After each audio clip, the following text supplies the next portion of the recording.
Hi, I'm out in the shop again. I don't know what I'm thinking.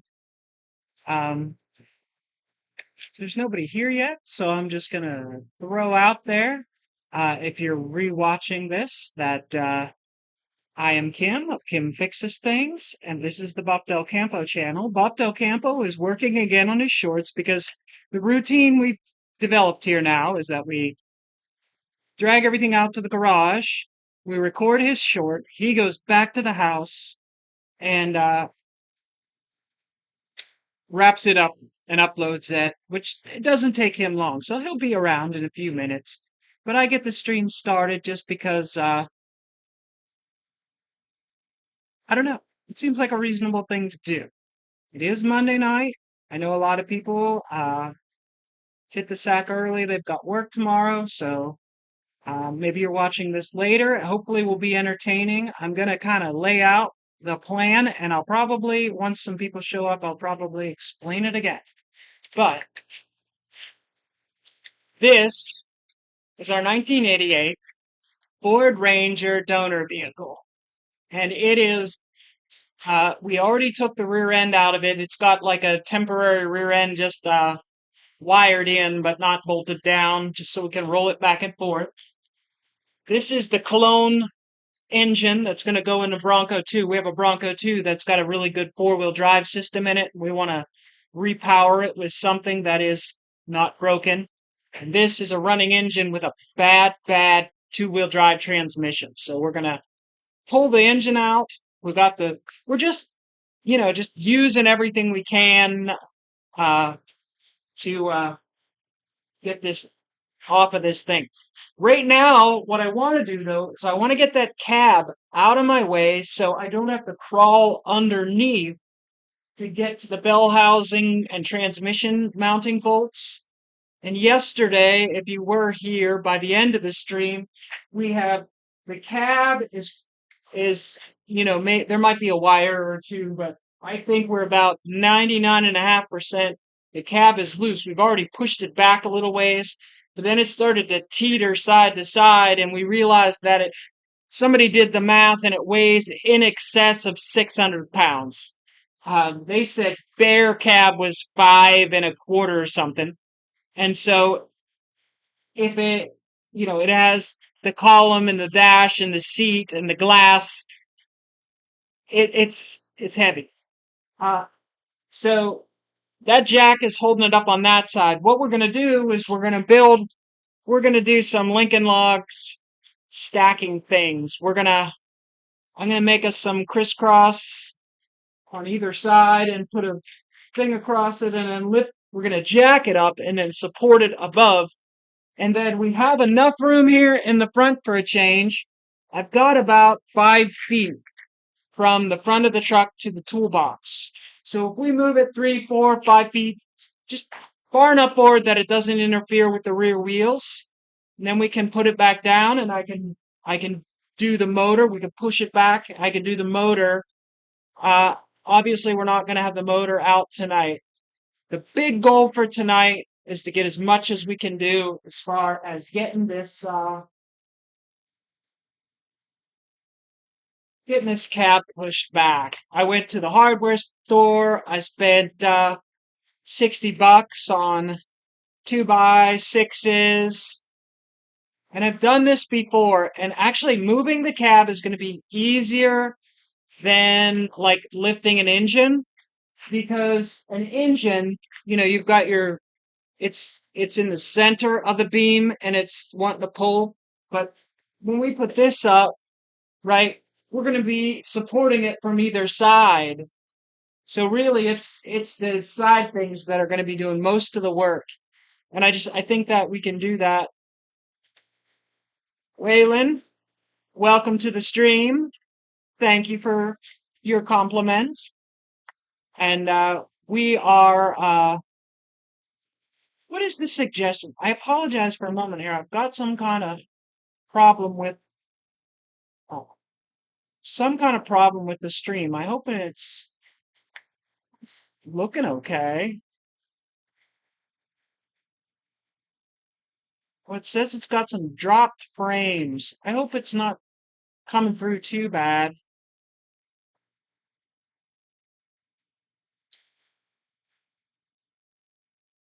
Stream health. Oh, it says it's okay now.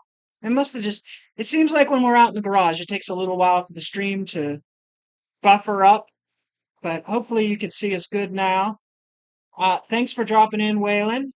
What are you working on? How's your night going?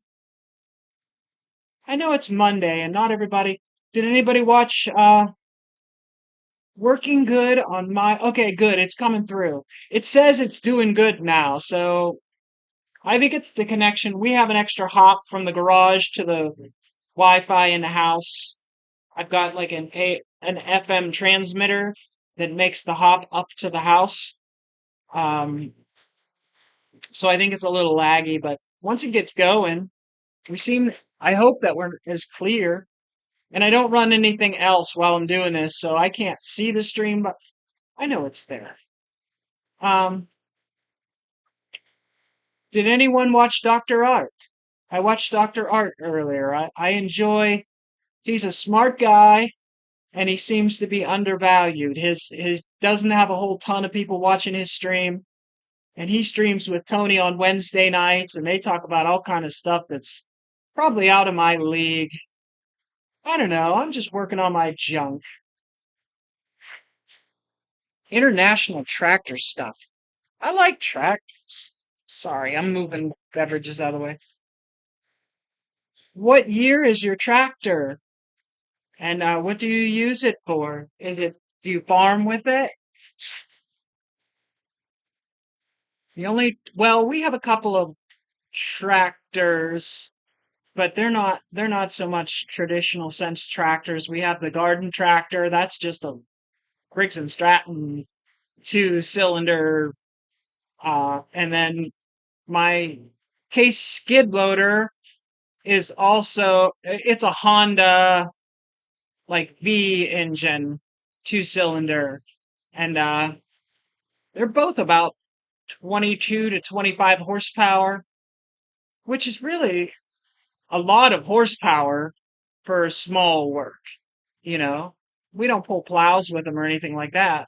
And like my skid loader, when I try and pick up a car or truck, it, okay, Buck Del Campo's uploading his shorts. So he says in the chat that he's on his way back to the garage. So we'll see him shortly.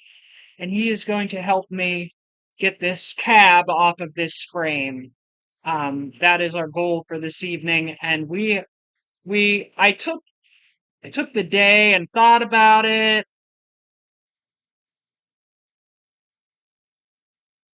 You have over 100 tractors. Use them, sell some, collect some, part some out. Well, I'm glad that there's good people who put these things to use. I was watching somebody earlier. They were showing that they had like 100 Jeeps on their property that were all like parts vehicles, but they were, personal owner of all these different vehicles. And, it's good because they didn't go to the crusher, but it's bad if they're just sitting there. Like, let somebody else buy them. But I don't know. People, after a while, people get to know, well, this is the person you want to talk to if you have an old international tractor and you need parts or you want to get rid of it. So it's good to be that person. I know when I lived back up in Pittsburgh, there was Uncle Bob Mopar. That's the guy you went to talk to anytime you needed Mopar stuff. And if you were a Chevy guy, there was a guy who had a bunch of Chevy stuff on a lot somewhere, and you went there and he'd either grab it off for you, he might have had it in a shed or whatever. The modern uh, recyclers they exist where they bring the cars in and they take all the good parts off and then crush them because it's a big job to process old vehicles. Like, this is a parts vehicle, and for two people who are not that strong, it is a lot of work to try and. We'd be better off if we had like a big forklift or a big machine. We could just yank this apart.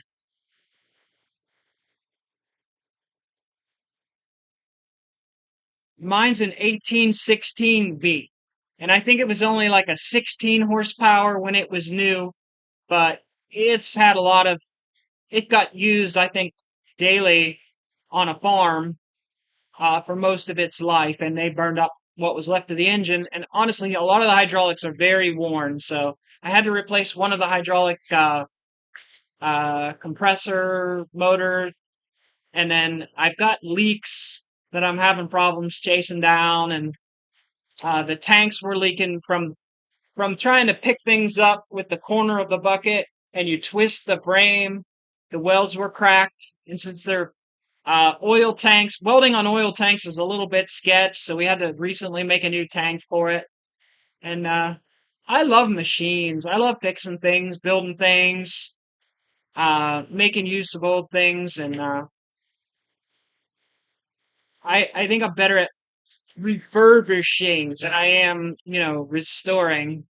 That's okay. Is that door open easier for you? Yeah, what you do? I noticed it was. I sprayed a bunch of that green power lube on the sill. You lubricated the stuff part. Yeah, I don't know. It was just a uh Hail Mary kind of like, can we get away? We just got a couple people watching. That's good. Not a whole lot of We got comments. 5, but that's okay. It's late on a Monday night. Yeah. Well, some people will stop. I got a feeling that there's people probably watching out here by myself. It's a lot. Oh man, yeah. Yeah, that's the hardest part is there's not so much profit that you can just pay a big bustling uh group of people to do the work. Leland, is it Burger? Buger? Or, I don't know. I think it would be Burger. Booger? Uh, Uh, start coughing. sorry. Yeah, don't come here and cough at us.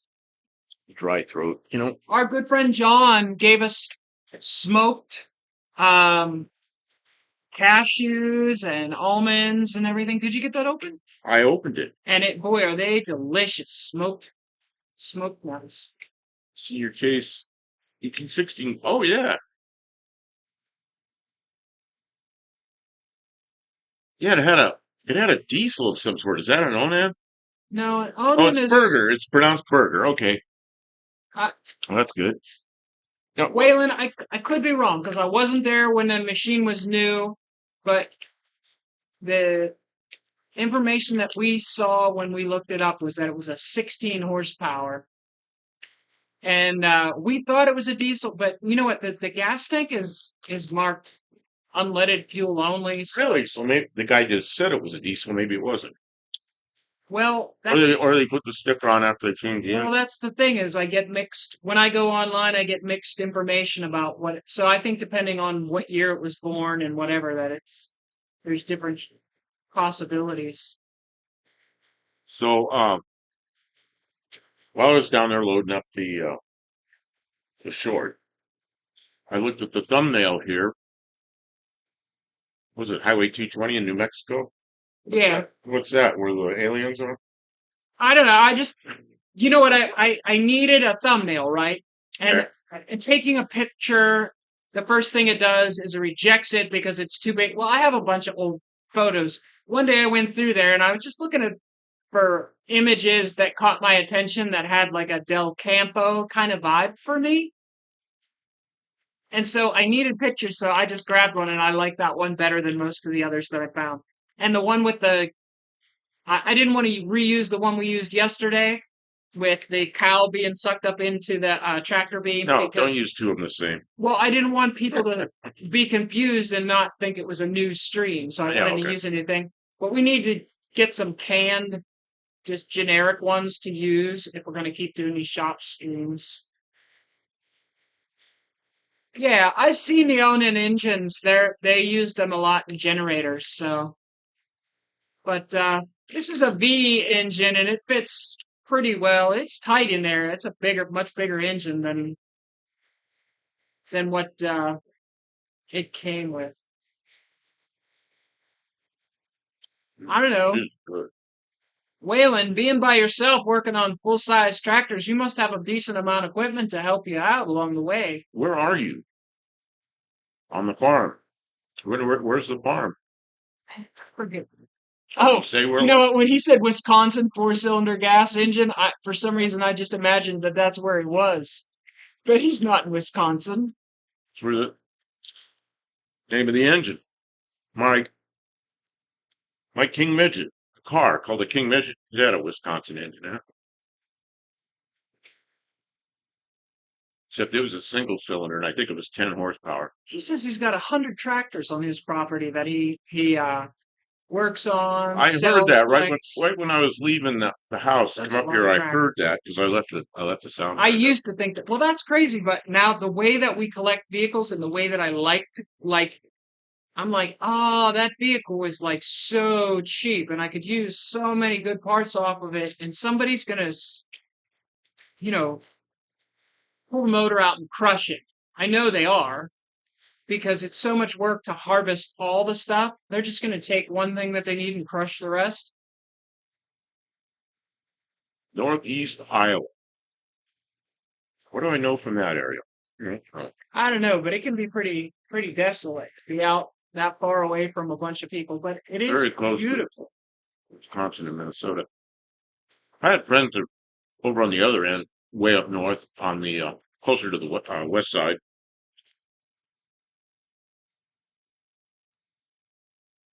All right. Tim, these are addictive. Oh gosh, they're so good with the smoked flavor. I can't eat them at all though because they Who upset did my stomach. Who did those? That was John, my friend from up the road. I see I've never him met him. I got to meet him. when I go to the group up there at the little Antioch church. He's there. He's a real nice older guy. He likes to watch sometimes. He likes to watch our channel. He comes in the live streams. He doesn't always chat though. Remember I told you Okay. Okay. he's on his Roku TV or whatever, so it's not really easy for him to type. A lot of lifting equipment here and a strong back. Yeah, we don't have strong backs anymore. My strong back isn't so strong And the anymore. lifting equipment doesn't fit in the garage. And pushing this out, lifting, and then pushing it back in. And honestly, we don't even have a good way to lift evenly something that high. It's sketchy. I have a recycling center 4 miles from me that buys all kinds of scrap, and they don't pay for our scrap, but they're close. Yeah, they don't pay a lot for I scrap. suppose we found a place that's actually a scrap yard. Matthew Ward, hello, how you doing? I probably should scrap that 1993 Dodge, the big four-wheel drive one that we pulled the motor out of and everything like I that. I think hate so. to do it, but it's so rusted. I think so rusty. The cab settled down on the frame far enough you couldn't steer it anymore. And that's why the guy quit driving it. I got to pull the tailgate and the doors because they're fine. I don't. They must have put different doors on it because the doors do not resemble the cab or the floors at all. The doors are good underneath. I don't know if you've looked. And I wanted to maybe take the axles out, but they're not so significant or unique. It's not my recycling center, but someone else's. Yeah, I understood what you meant. They have a shredder there too. Yeah, don't get near that thing. Isn't there somebody that has a YouTube channel that shreds stuff? Did you see Matthew Ward said hello? Yes, I do. I said hello to Oh, I'm Matthew sorry. Ward. Hi, welcome to the stream, Matthew. I'm going to start bringing some of the lumber in. Okay, and I'll stay here and Would you chat. please make Sure. sure everyone is welcomed and Except I'm not keep as things cute. going? I'm not as cute as you are. I know. You have Pontiac cars. Do you watch Oh, Pole Barn Garage? Because that guy loves his Pontiacs. Pontomaniac. I know, like Pontomaniac. The Maniac doesn't do a whole He's ton. got a 59 Pontiac in half, and he's shortening it. Kind of interesting, though. All right, everybody. I'm sorry to walk away, but I will be back. We're going to be streaming for an hour or so. And so I'm just going to make some trips in and out. The van is parked. I can't bring the van all the way to the door or else I'll be stuck. It's a little bit slick out there because it rained. It's just enough of a hill that when it rains, it's grass out there, and the wheels just spin. Yeah, my And van's just a Then it one-liter. takes two cars, pull it out. We have Yeah. a Jeep, it's four-wheel drive, so I'll just that'll work. carry it. It's not far. You watch different Pontiac videos on YouTube. Yeah, I love Pontiacs. I love Pontiacs, but I never had any Pontiacs when I was young. I had mostly Fords and some Unless you got a Chevrolets. good Willet run, drive up there and get a Pontiac. Matthew Ward, I live in Pitts, Georgia. Okay, we are just south of Clarksville, Tennessee, so we're kind of in the right in middle Tennessee. Not as far south as Nashville, not as far north as Clarksville. We're about an hour north of Nashville, sort of. Yeah, an hour, but that's just because the way the roads go. Yeah, we're only about 40 minutes north of Nashville.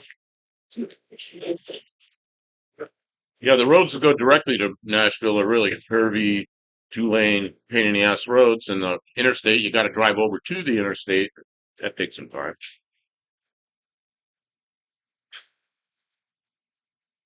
Well, do a lot of repair work and engine work too.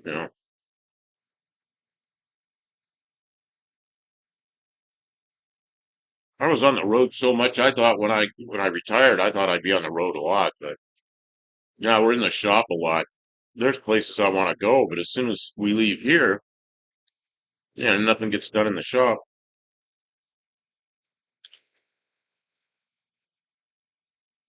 My whole life I was either working on cars, so I bought a lot of tools there, or I was working on aircraft and for the government, they sending me all over, actually for a defense contractor, and they provided tools, but man, I just kept buying tools for myself. So my whole life I bought tools, and now I'm getting to use them. It's kind of nice having them. Went to Kentucky about 2 to 3 years ago. Time goes by fast. Yeah, you said you're 50, man. I feel like I was 50 like a year ago, and I'm 70. It's like, where'd that 20 years go? Just went away. You're about 100 miles from the Florida line. You're on the east end or over toward Tennessee. Kim gave me these nuts. These things are so good. Yeah.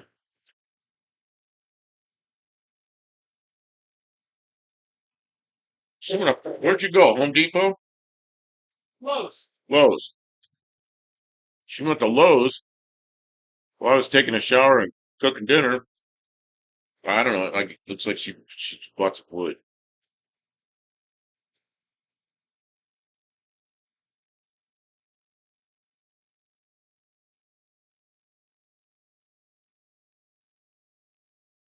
Oh, you're way south. Yeah, it's part of Georgia. Touches Tennessee. Now, what's really sad is I rented some shop space in Arizona. I was in Yuma, Arizona, working on government projects. I had this place, but I wanted a shop to work in on the weekends, so I rented some shop space. Of course, I bought a lot of stuff there, but I couldn't bring it all back. I bought a trailer and made like 3 or 4 runs with it. Brought back my sheet metal brake and gear and big roll around toolboxes and all this stuff.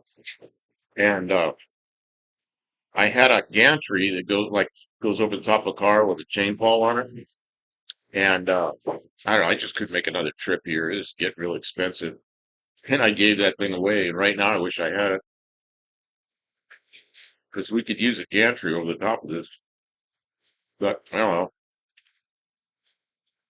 Yeah, it doesn't seem that long ago I was 25. Doesn't seem that long ago I was 25. Time really flies fast. I like Pontiacs too. My first car was a Pontiac. What kind of Pontiac? I had what I consider as a newer Pontiac on a mini lease for a while out in Arizona.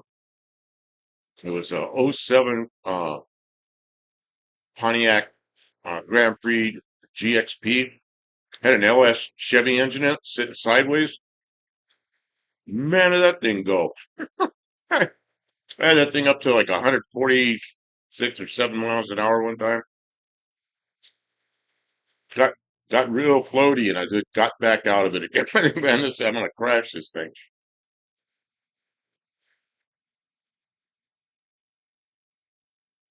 Oh, I did. You know, when I was young, I had a Pontiac. I forgot about.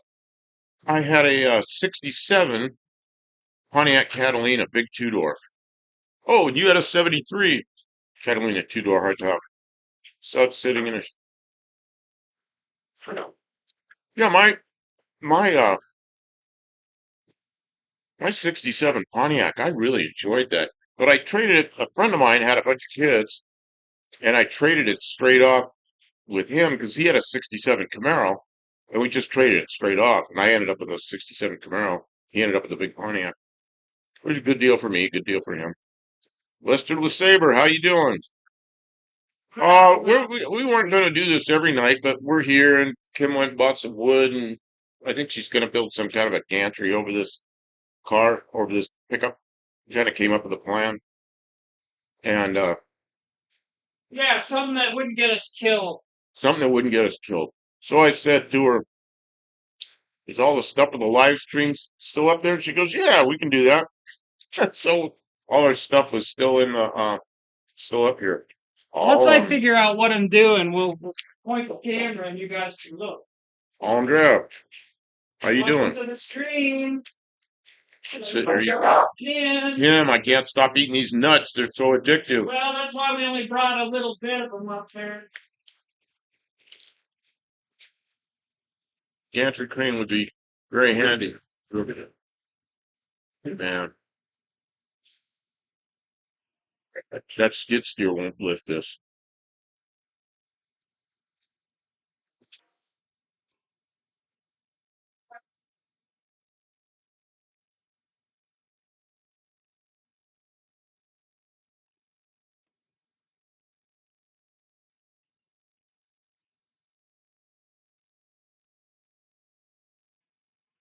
Here, every night.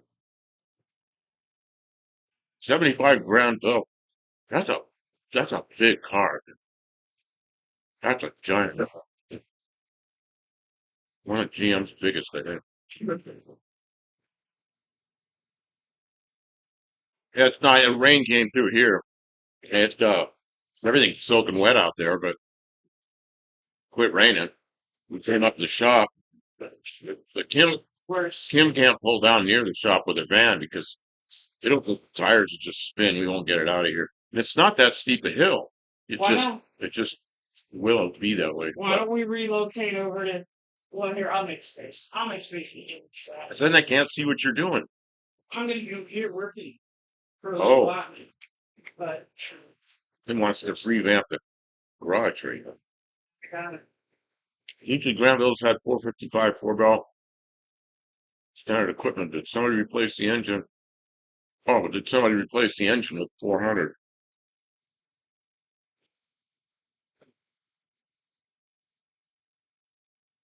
And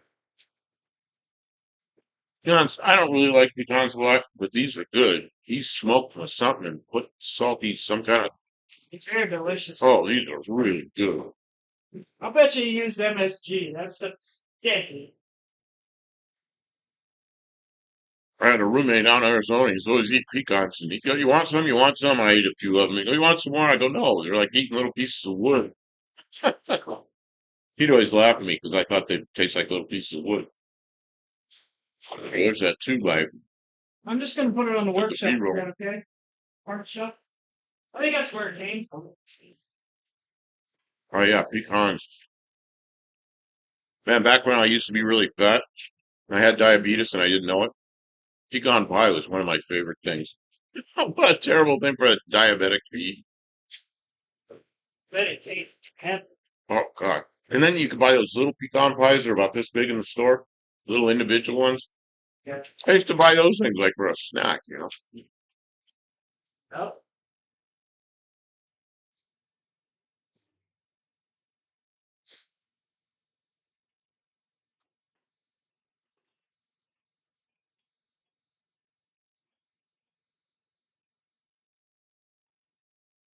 You know, tomorrow night's our live. Yeah. Our Really? normal lives are Tuesday night at 7 Central. So, uh, yeah, we'll be on tomorrow night too. But tomorrow night we'll be in the studio. We won't be in the shop. Yeah, it's a slightly different format. We work in front of a green screen and we talk about cars and stuff. It's a fun time. My grandparents gave me I keep going like this because the camera's right between me and the and the live chat. Did I just spill this? Is that the right chat? Was there live chat? Some other kind of chat. Live chat is better than Oh podcast. yeah, live chat. It's the right chat. If any of you don't know that, up at the top it says live chat or top chat. Top chat is censored by YouTube and you'll miss some stuff. Yeah, and if you want it censored, leave it there. But I kind of like the live chat because then you see everything. Oh, because yeah, it's still Monday, isn't it? Yeah, I think so. What's last? Yeah, we don't usually stream on a Monday, but we're out here working. We might as well see what everybody's doing. Anybody's doing. There's no there's no pressure. Apologize if we're not entertaining. One of you Pontiac people can tell me. My '67 Catalina was a really nice car. Garrett S. Garrett S. You're welcome anytime. Guy's in for 10 years, in the Air Force for 10 years. Ah, any of you Pontiac people can tell me my '67 Catalina. I don't remember if it had a 389 or 400. What they have then? I really don't remember. I never did anything to that engine or that car. Just liked it. It was a good car. Drove it the way it was.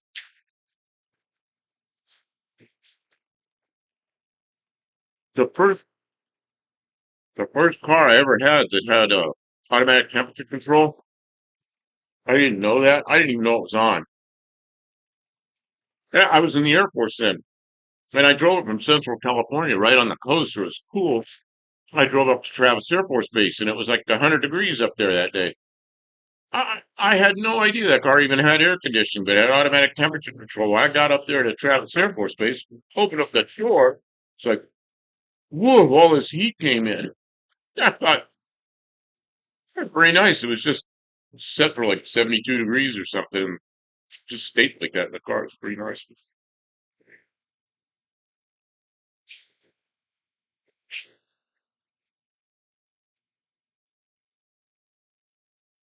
Make sure you got a deal. 67 Cadillacs are cool cars.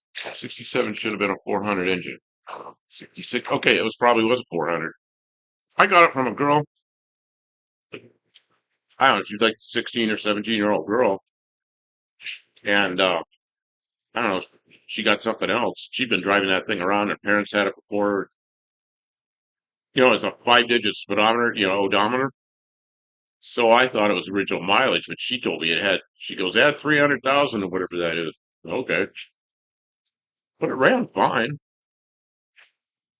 Everything worked. I don't know if it had 300,000 miles on it or not. I had a Dodge Dart, a 69 Dart with a slant in it, and it had 325,000 on it. It was a smoky engine. But I replaced the engine.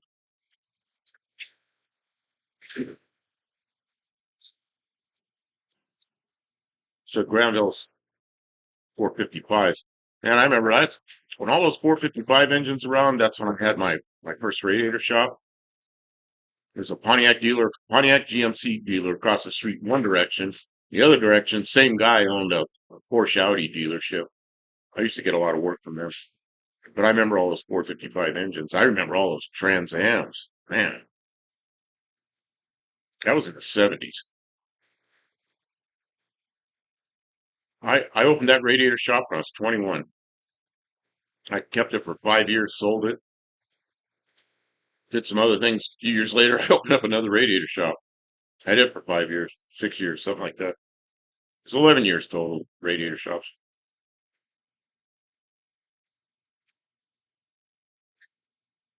But radiator shops, man, they are, you can still get a lot of the parts. I can still get the solder.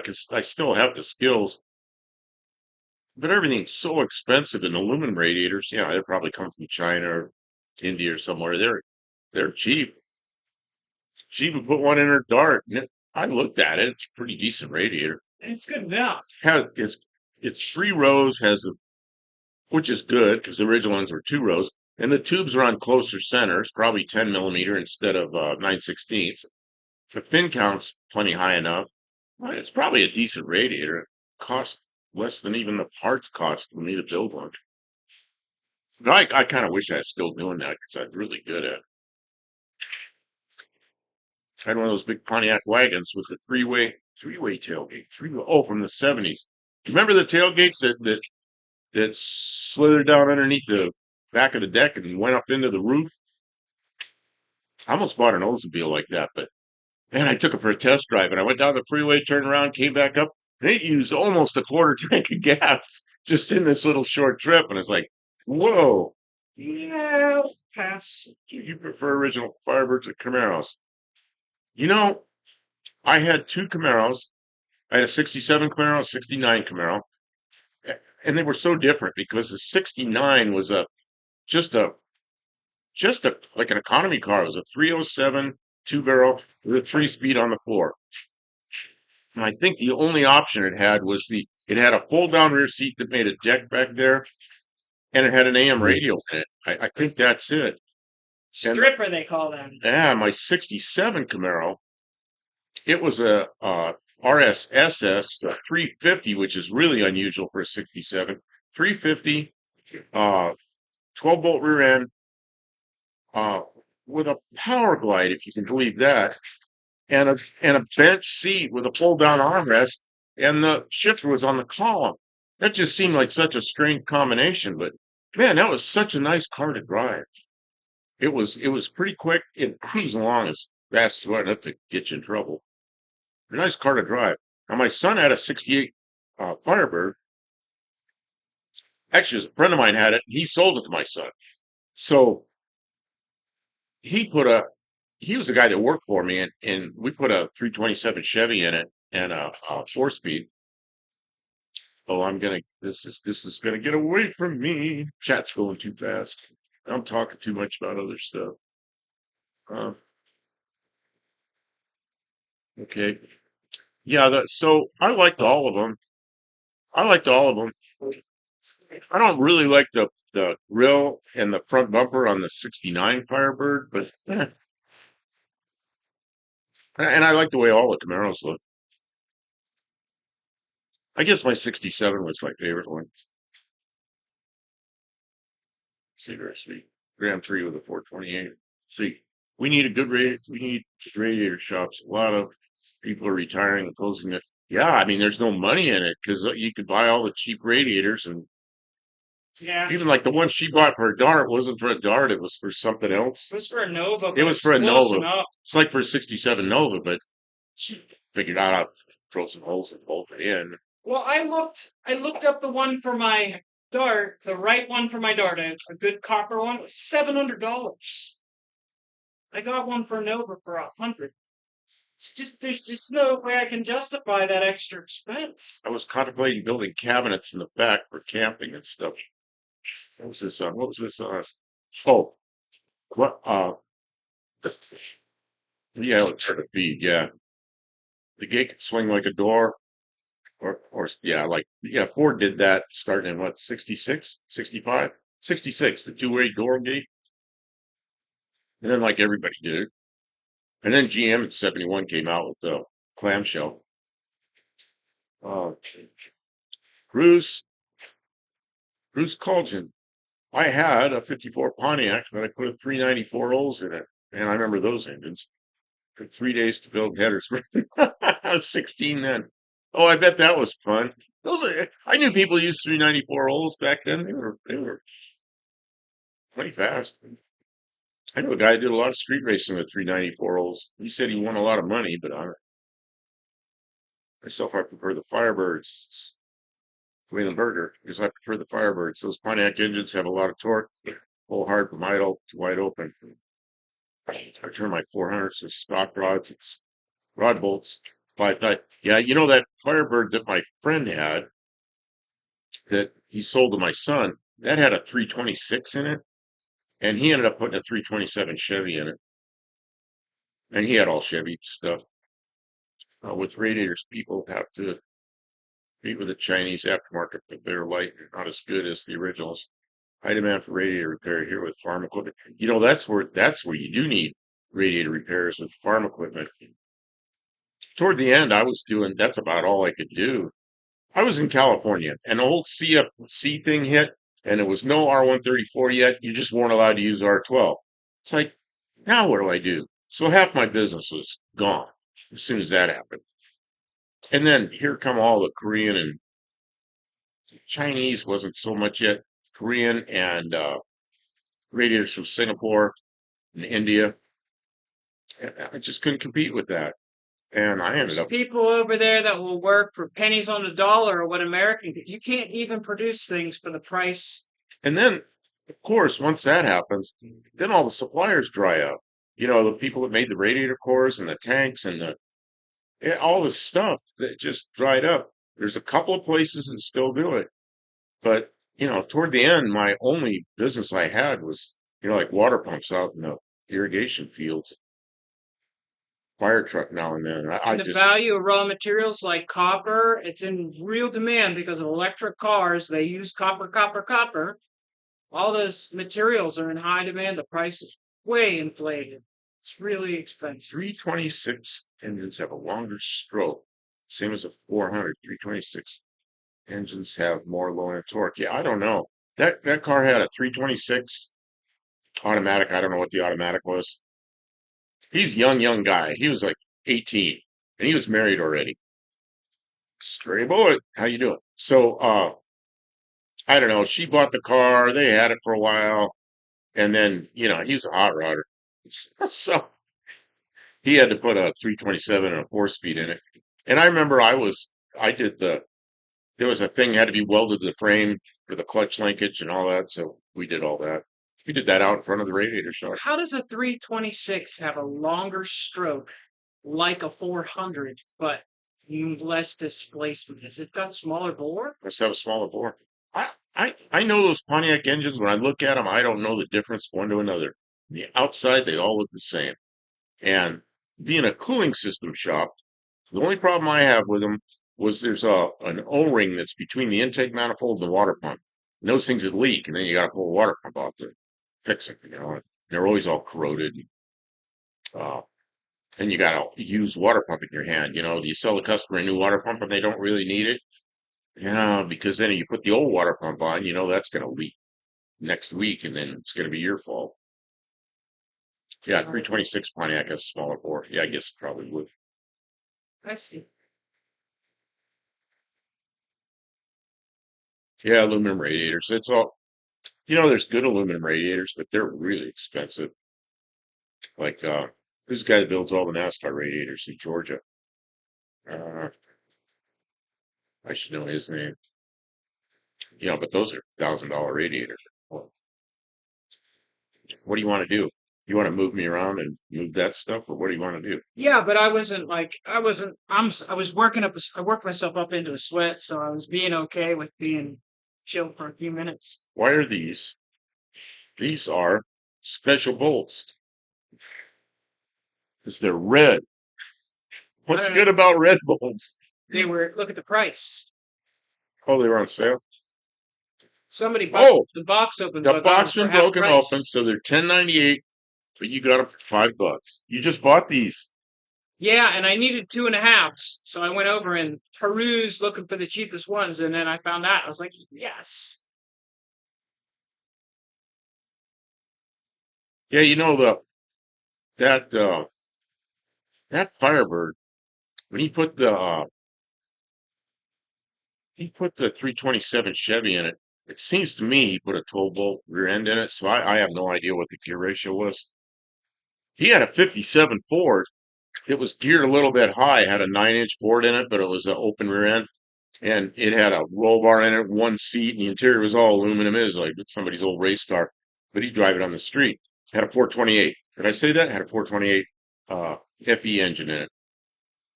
I took a guy for a ride. Another friend of mine. Hey, Steve, let me take somebody for a ride. Yeah, okay. This guy sat there on the floor and held onto the roll bar, and I went up the street banging off gears, and I broke the rear end. I broke my. He's my employee. I broke the rear end in his '57 Ford, so I felt really bad about it. So I bought him a third member, and I think it was the third member I got. I think was 389s, and it was a locker. So he's pretty happy I broke it because I bought him a rear end. Bought him a better one. Oh yeah, I said I got to replace it, Steve. I might as well get something you want. So I bought him a used rear end. It was great. Okay, so we got to move, Jim. Gotta move, but I don't think it'll be too painful. Oh, Try and make it not too painful. okay. I'll move some of my things. I ate all the nuts. I ate all the nuts, Kim. I'm sorry. You're okay. Oh, Okay, we're gonna move I'm you. trying to bend my leg around there. We're gonna move you, and then as we move you, I'm gonna move the camera, and then I will give you. You can just be right here for now. I'm gonna put the camera over, so you spare with us for a moment, guys. We don't even have to shut nothing down. We got this worked out. Guys and ladies. Anybody who's watched, please. Okay, I could see you. Now I gotta What do get. I look like? Oh, you look Middle like of you're my standing belly? there. Middle of my belly or something? No, you're a perfect view now. Perfect. Perfect view. I can't see what I'm doing, so I'm just being silly. You're okay. I think the 327's had power glides. Okay, you know what? It's gonna cut out the microphone for a minute while I'm dragging this around.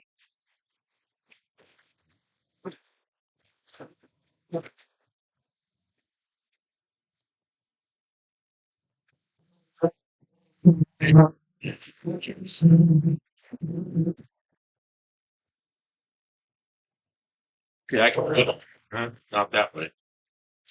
Yeah, I can read it now. Can they hear me now? Looks like they can hear me. It might, because we moved close to the air conditioner, so you might be able to hear that. See, actually, 326 engines were around 331 cubic inches, and I think Geon Corp on that made later 326 engines around the actual. Oh, I didn't know that. I think those 326 Firebirds had power glide transmissions. I don't remember what it had. All I know is it had an automatic, and we changed it all over to manual.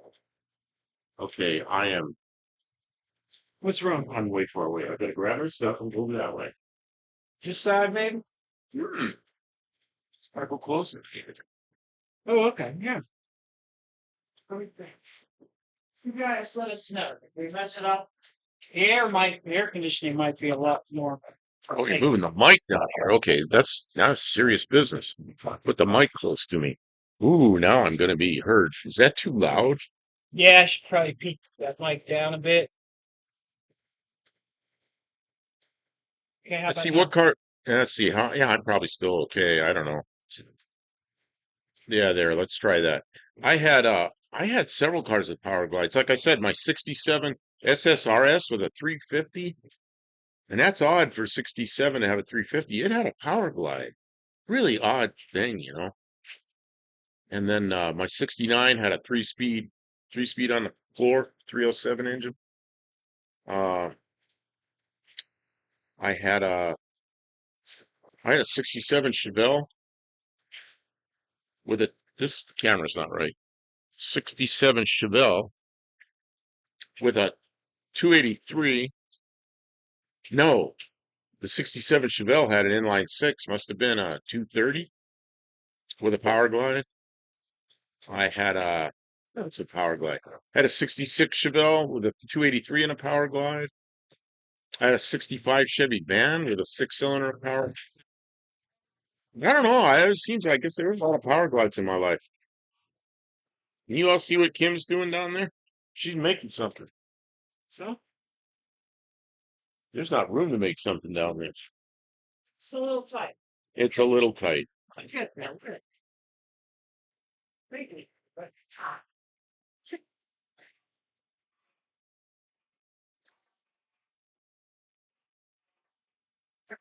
Never seen that many 326 engines around. 389s, 350s, 400s were very common in those. You know, it may have had a 350. I'm thinking it was a 326. I had a friend that had Firebirds and uh, a couple of Le Manses, and I remember he was always looking for those uh, the inline overhead cam Pontiac engines. In fact, he had like a 62 or 3 Nova that I did the cooling system on, and it had a it had an inline Pontiac overhead cam 6 in it. And then he built his one of his daughters was in college and she needed a car, and he took a 60 either a 67 or 8 Firebird, don't remember which one it was, and it had a overhead cam in it. I don't think the 350. See, that's why I'm thinking that 68 Firebird may have had a 350 and not a 326. Could have been a 350. I really don't remember. All I remember is it came out, and Steve built a 327 for it. Steve was, other than that 140 he had, he was a Chevy guy. He had a 70 El Camino with a, oh, that 70 El Camino. I probably have a picture of that thing here. Um,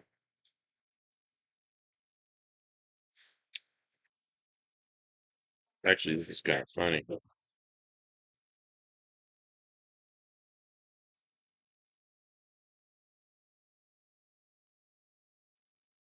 Oh, I don't know if I'll be able to find it quickly.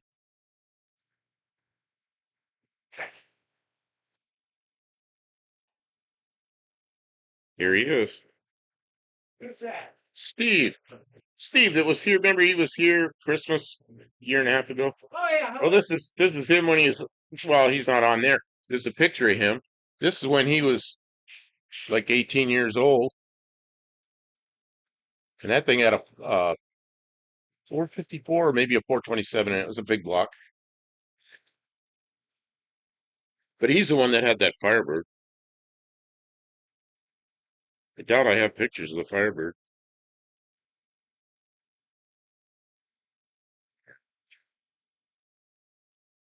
Pictures of all the old cars. What I need to do with these pictures is get them on the drive, and then I can show them on uh, on the live tomorrow. Here's the one I always show. That was my Corvette.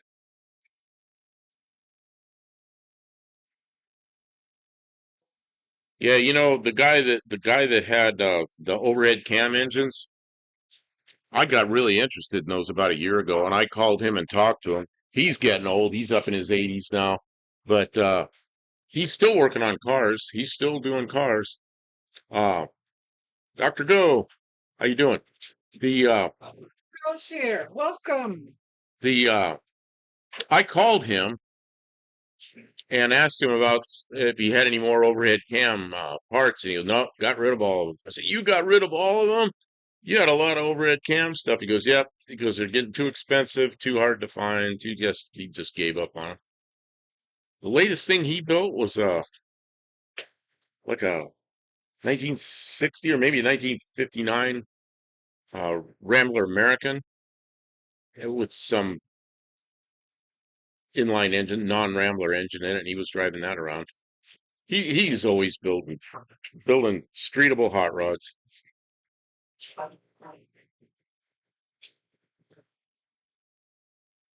Oh yeah, Dr. Go. I went in there. Well, see, I've done a lot of fiberglass work, and I was sitting there watching you. Well, What? you gotta make noise. She's gonna make noise. I don't know if any of you heard the saw. Gonna make more noise again, but not for That was a chop saw. that was not a chop saw. Oh, it was a chop saw. It was a yeah.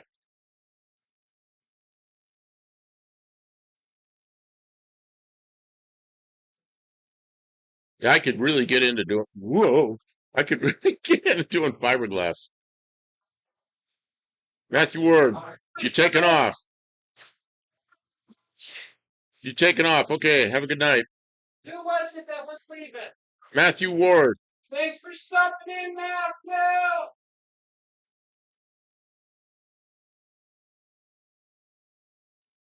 Make a ducking noise again. I think there's video.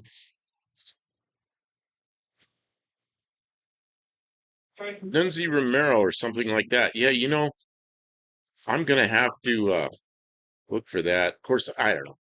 Once I talked to my friend out there in California that had all the overhead Camp Sixes, and he told me that, I was like, I kind of lost interest because he would have been my parts source, and I don't know. I don't have it in me to. I don't have anything around here for that engine. It's just an interesting engine, so it's like I'm uploading the last epoxy video, so tomorrow it will make more sense. Okay. Yeah, I was watching that thinking, okay, you're gonna bond another piece of wood to that, and then you wrote something about 3 layers.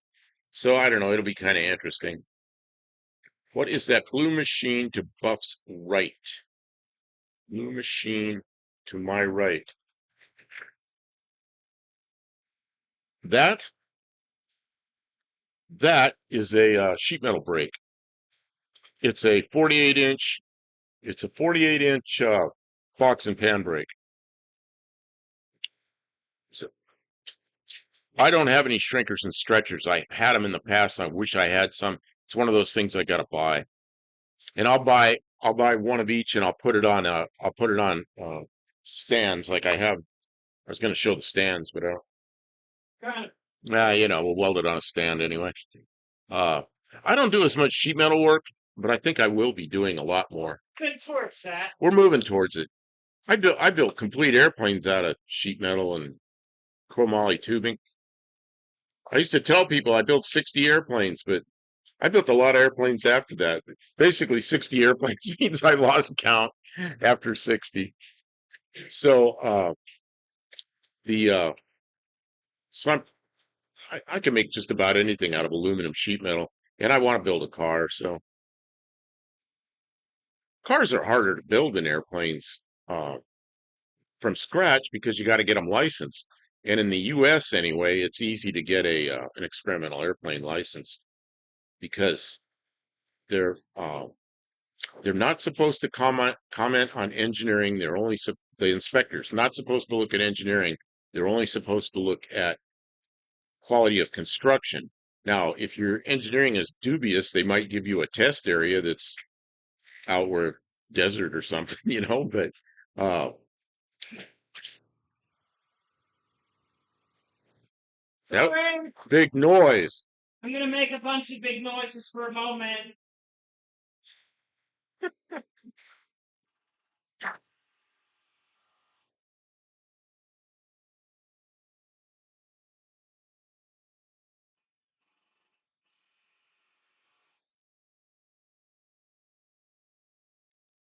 Noise?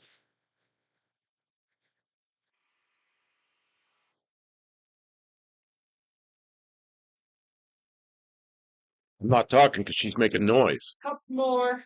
She's screwing in screws with a impact gun. Here, look, watch Kim go. Can you see it? You can't Well, see you it. can now. Can you? No, you can't. You have to back up more if you want me to. Oh, nice. My fat belly's in the way. That's all right. I gotta move over here. I think they get the idea of what's happening, though. Now they can see you, and maybe they can't see me anymore.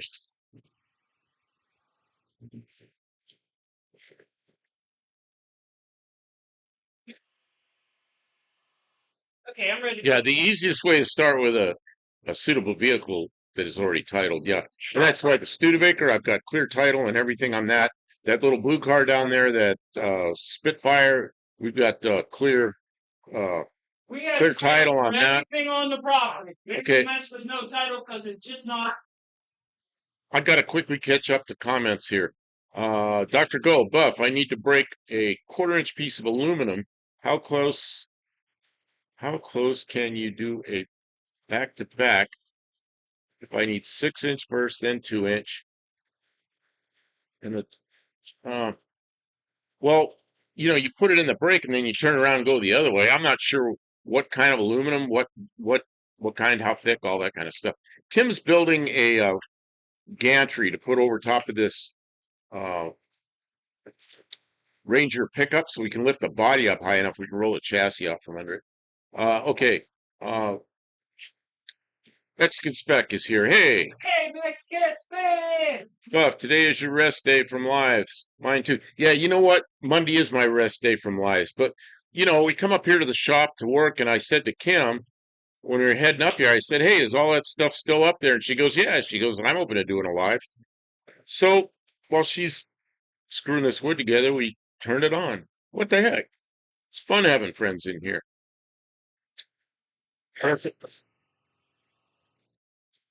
Column says, impressive noise cut out, though.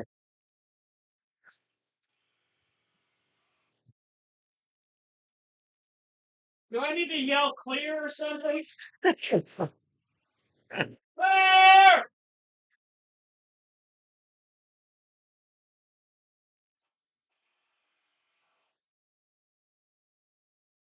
Bruce, I built a 300-inch dragster. A lot of thinking, hard on the brain.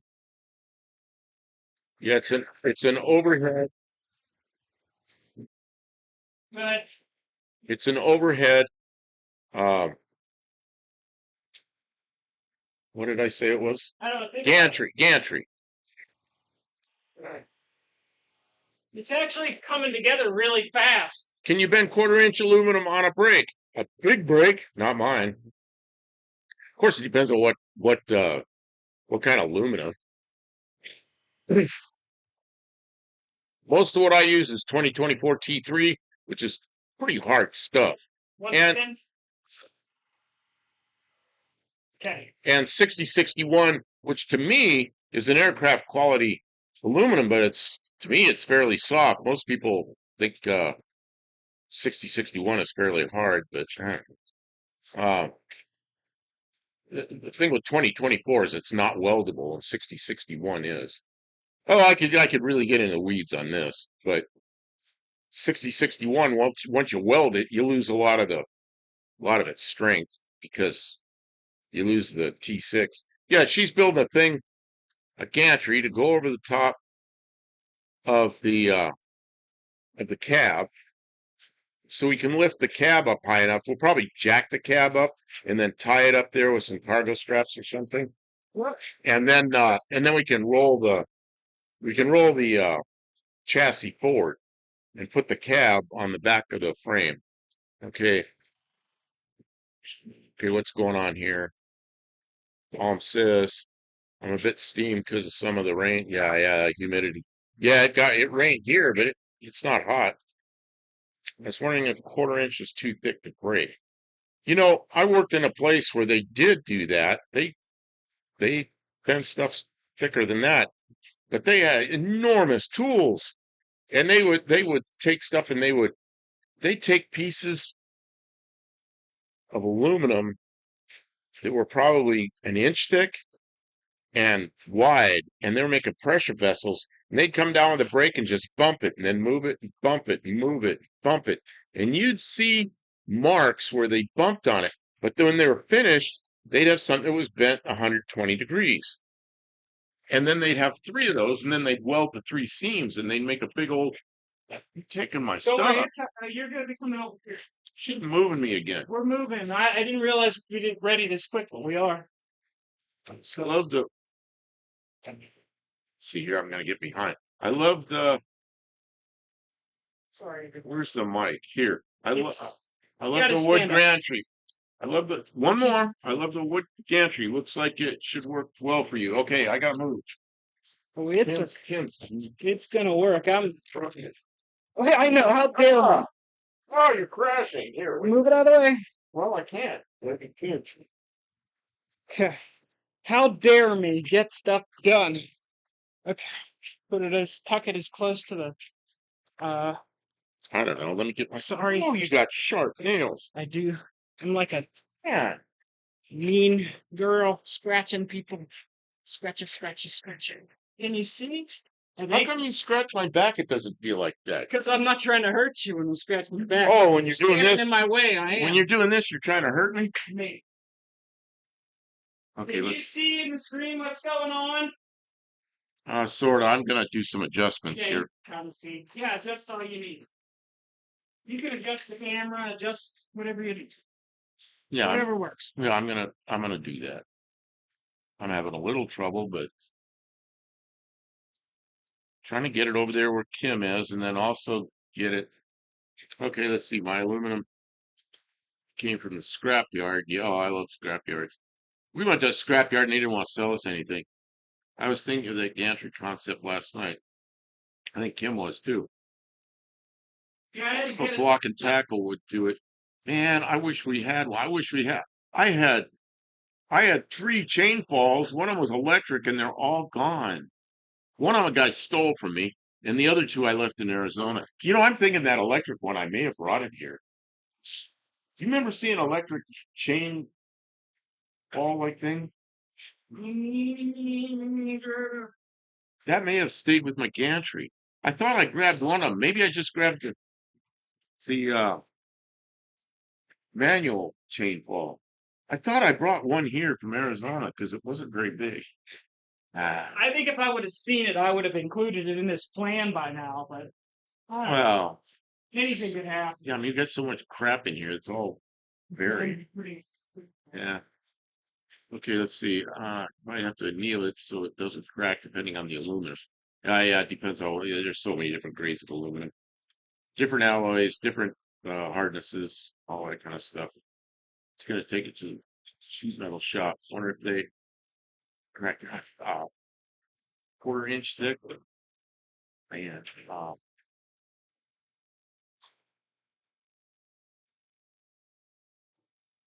okay, it can be cut and welded because I just need it to protect the 2-inch thick fiberglass transom from getting crushed in bolts. Man, I'd have to look at what you're doing. It's Winnebago says cat scratch beaver. No, I did not see the package was sent to the US. I didn't look at it today because I was doing other things. I looked at it last night and I saw it's really weird. It said it was in customs in Mexico. I'm watching the Mexican tracking and the US tracking. So, okay, I'll look at it. When we're done here, I'll take a look at the tracking. Sheet metal shop. See it yeah, of course. Uh, lift the cab with ratchet straps. It doesn't look like much space. So, you know what we're going to do is we're going to lift it with jacks and then put straps around it, hold it up there, and then let the jacks down. You don't need to have it that high because we're going to roll the chassis forward. We're going to roll the chassis forward far enough that we can set the cab down and get at the bell housing bolts without a lot of hassle. Not like this isn't a lot of hassle. This is hardly any. This is hardly any hassle compared to getting at the bell housing bolts. Uh, lift the cab with ratchet straps. Yeah, she's gonna put the straps through where the doors were. So the straps will be attached out near the cross piece. And then so most of the weight will be on the A-frames, not on the middle of the cross piece. And then just jack it up and tighten up the cargo straps and then let the jacks down and roll the frame forward. I mean, it only has to be up like a few inches. Couple inches. Yep. Quick. It was only 102 here today when I went to the junkyard on the outskirts of dirt roads. My Durango didn't appreciate that. Hey, Mexican Spec, do they use Fahrenheit there or do they use Celsius? A couple of days before we get. Yeah, and I'm in good shape. I probably ordered that ahead of time. I mean, we're good. I'm really happy that it's on its way. And I know in the past there've been a couple of hangups, and Kim and I were talking about that. It got hung up. We had a package from you get hung up in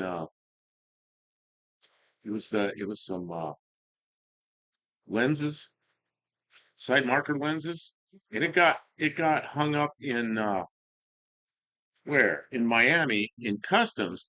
And then we got thinking about it. I think it was a holiday. And that's why I got hung up there because it was a probably a 4-day weekend or something. So it really wasn't hung up. It was just, yeah, holiday. Reverse idea. Jack's a genius for your situation with limited ceiling height. Yeah, that's why that I was really stupid. I didn't bring the gantry. It would have been I probably could have got on that trailer somewhere, piled it on there. But I measured in here and that gantry was like 2 or 3 inches too tall. And I thought, I come here, I don't feel like sectioning it, but I could have just left it outside, done it like bad Chad and had a gantry outside. Who cares? Gets rained on. Who gives a darn? And I should have just brought it. I didn't. If I cut You're gonna cut? Okay, here comes the noise. 3, 2, 1, That was quick. get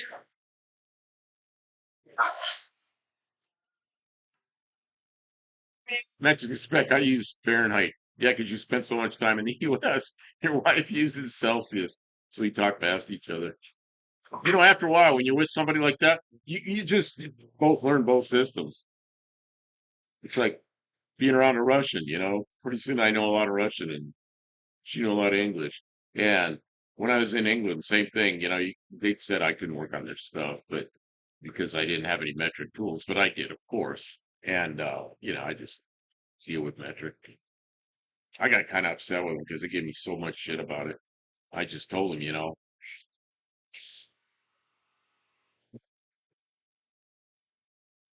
So they said that in America we didn't use the metric system. So then the guy that said that to me, I said, okay, so how many? He rode a bicycle to work every day. So I said, how many miles you ride your bicycle to work, or how many kilometers you ride your bicycle to work? And he looked at me and kind of smiles. He goes, no, we measure it in miles. I said, see, you didn't change the metric system either. You just drew the line in a different spot because they use liters, but then they use miles. They're just crazy. Yeah, Arizona's 116 there today. That's normal. I know that sounds crazy, but Yuma, summertime, just about always between daytime temperatures 115 to 122. And then there's extremes, but 115 to 122 normal. Concept lifting and supporting before letting it down is how many home hobbyists remove boat trailers off from under the boats. Yeah, okay. To restore boat trailer. Maybe somewhere it was 50 degrees. Yeah, 50. I used to laugh because 50 is 122. What the hell is, I don't know what it is now. The hottest I ever saw it out at the test site is, that's a lot of noise. At the test site near Yuma, it was the hottest I ever saw it was 127 Fahrenheit. And I don't remember what that was in Celsius. Yeah, imagine 106 in Northern California. That's hot, Northern California. Oh, yeah, I don't know. I guess it depends on how far inland you are. I remember spending a lot of time in Redding when I was a kid, and I remember Redding was pretty hot. So, uh, measurement systems are where a lot of Americans are pretty bilingual. Yep, and a lot of people don't understand that. UK used the metric system, but miles on cars. It's confused. Yeah, I always say that in the UK they just drew the line in a different spot, but they use both. Ah, okay, noise. noise.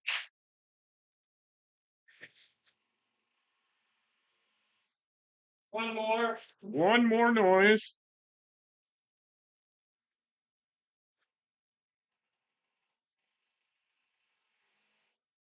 Okay.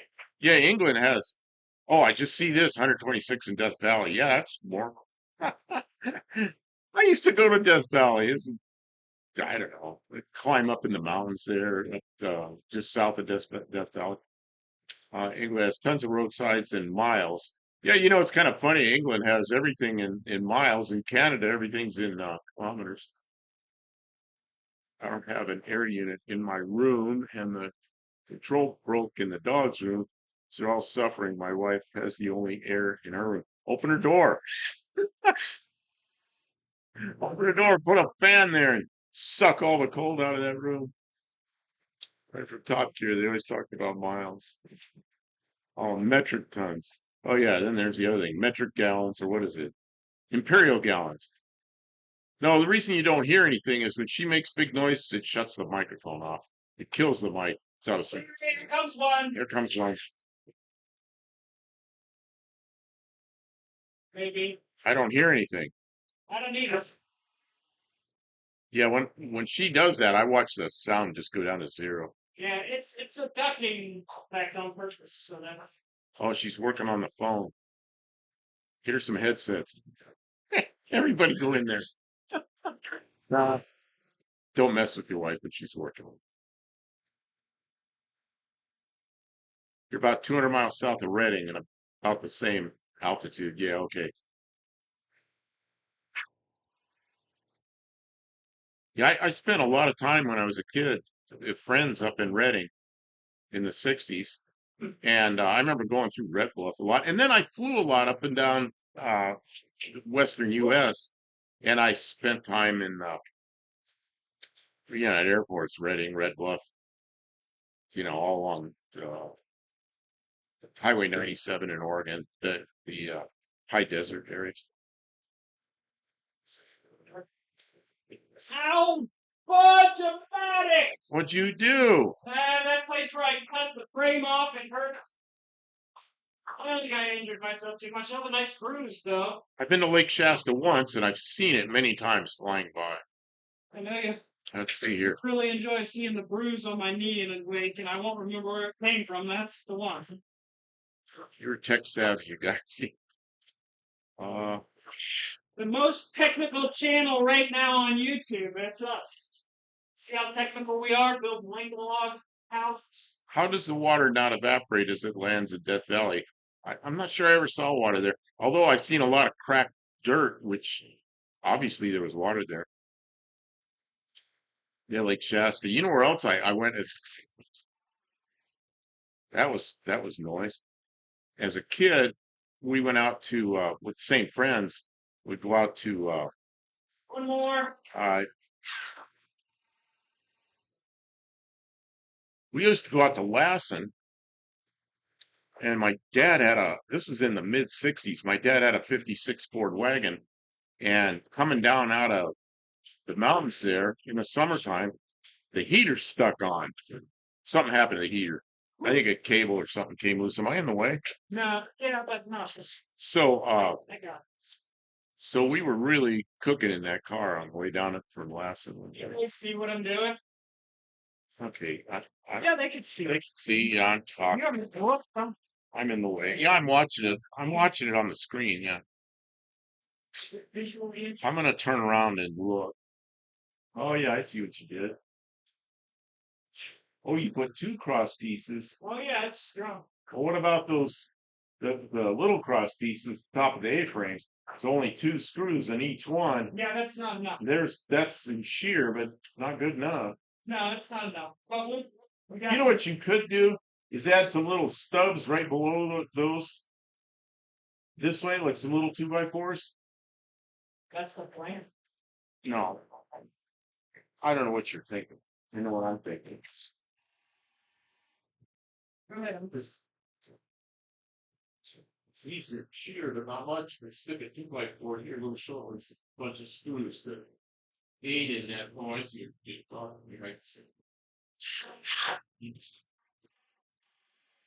I'm not worried I'm going to pull these down. These Okay. are way strong enough. The problem is this wobble this way. Oh, you're gonna put cross braces like that, Cross braces. like you Keep them as high as I can so they don't. like you did on the on the building you were building out there. Yeah. That plan. That. Okay, back here. It has a weird metric thread. Whitworth. Oh, Whitworth is like that was before they were metric. That was oh yeah. The people in England give me a hard time about metric and SAE, and I go, well, it's because of you idiots that I have to have Whitworth tools in my toolbox because all the old like ancient old MGs and stuff. I think they do use metric tons in shipping and engineering. Oh, who knows? Not to go big rain lately, I believe.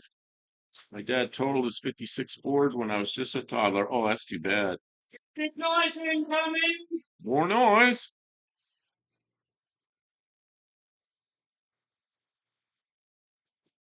And another. I had a friend who's some more. No. More noise. I had a friend whose father bought a brand new 59 Ford. And they lived on a hill and he had to park there. And somebody up the street, their car got away from him and came down, no driver in it, and it ran into the front of the 59 Ford, which broke the parking pall. And he didn't have to brake yet. And so the 59 Ford went way down the hill and the wheels turned and went across the street and ran into something else. So it's like a day old. Totaled a 59 Ford. It was black and red. And he went out, got insurance money, he went out, bought another one. It was light green and dark green, which is Sorry for the noise. noise. It was a real common color then, but that red and black one was a hardtop, looked really good. And the Okay, Rick. and the green one was a sedan. It had a host. Triumph motorcycles. We got a Triumph? Yeah, it's Triumph Spitfire. Spitfire. We got a lot of fire being built for the future. Spitfire, Crossfire. Yeah, Spitfire and a Crossfire. But she calls the Crossfire the Lost Fire because it was actually on fire. Oh yeah, they took a loss on that, and they got it with a battery charge. Yeah, that guy didn't have insurance on it, and battery charger caught on fire or something. I thought you were done making noise. Burned the top. Well, not all done. It was just for that second. I was thinking. I got like 3 or 4 more screws, and that's done. Okay. Oh, and Mexican Spec says we need a Firebird now. There Well, you that go. well that Or a Trans Am. well that doesn't have fire. She went outside. She can't hear anything. Are you back? Yeah. Well, the reason you need the Firebird is because it says fire. Not Trans Am isn't a fire. No, it was something else. Something else. Different. 80s directional wheels. Yeah, my one. my Corvette had directional wheels. I went and got tires on it one time, and I looked and they're going opposite direction, same side. I said, "Hey, this isn't right." Pulled it back in. Manager gave the guy some guff, and they took the wheels all off and swapped them all around. Okay, 1 second. Stop the noise. Or noise.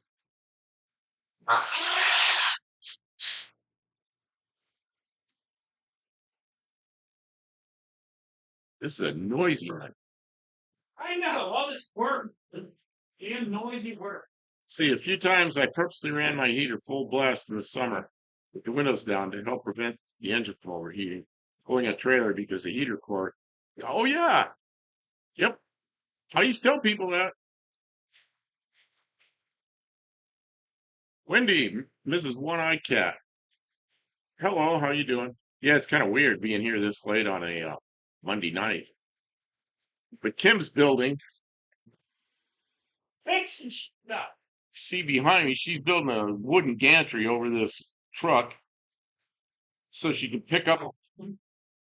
she can jack up the truck, tie it to the gantry, then we can move this frame forward. Without anybody getting killed. Yeah, yesterday we were trying to not kill ourselves. Today we're really going to try not to kill ourselves. Today we're going to actually not kill ourselves. We're going to not just try. We're going to not die. The Trans Am has the fire chicken decal on it. Man. It's a pun. If you know, you know. You know, when I had my first radiator shop, that it was in the '70s, Pontiac dealer across the street from me, and it was a side street, so it was narrow streets. The other street was a wide street, but where the Pontiac dealer was a narrow street. I could see a whole line of Firebirds and Trans Ams, and it was a Pontiac.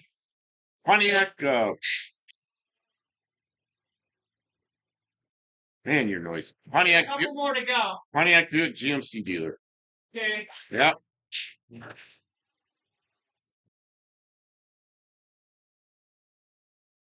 And before he moved in there was a Dodge dealer there. That's fun. Okay.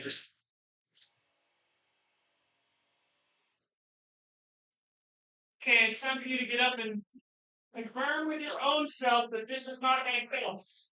I feel like it's not going to kill us, but I want you to feel the same way. You know, Mexican Spec says he liked the Formula over the others. And you know, I always felt the same way, although the Trans Am, of course, had all the good handling stuff and, you know, it was a good package. But I think the Formulas look better. Okay, you want me to check this? Yeah, like wiggle it and let me be sure you. Okay.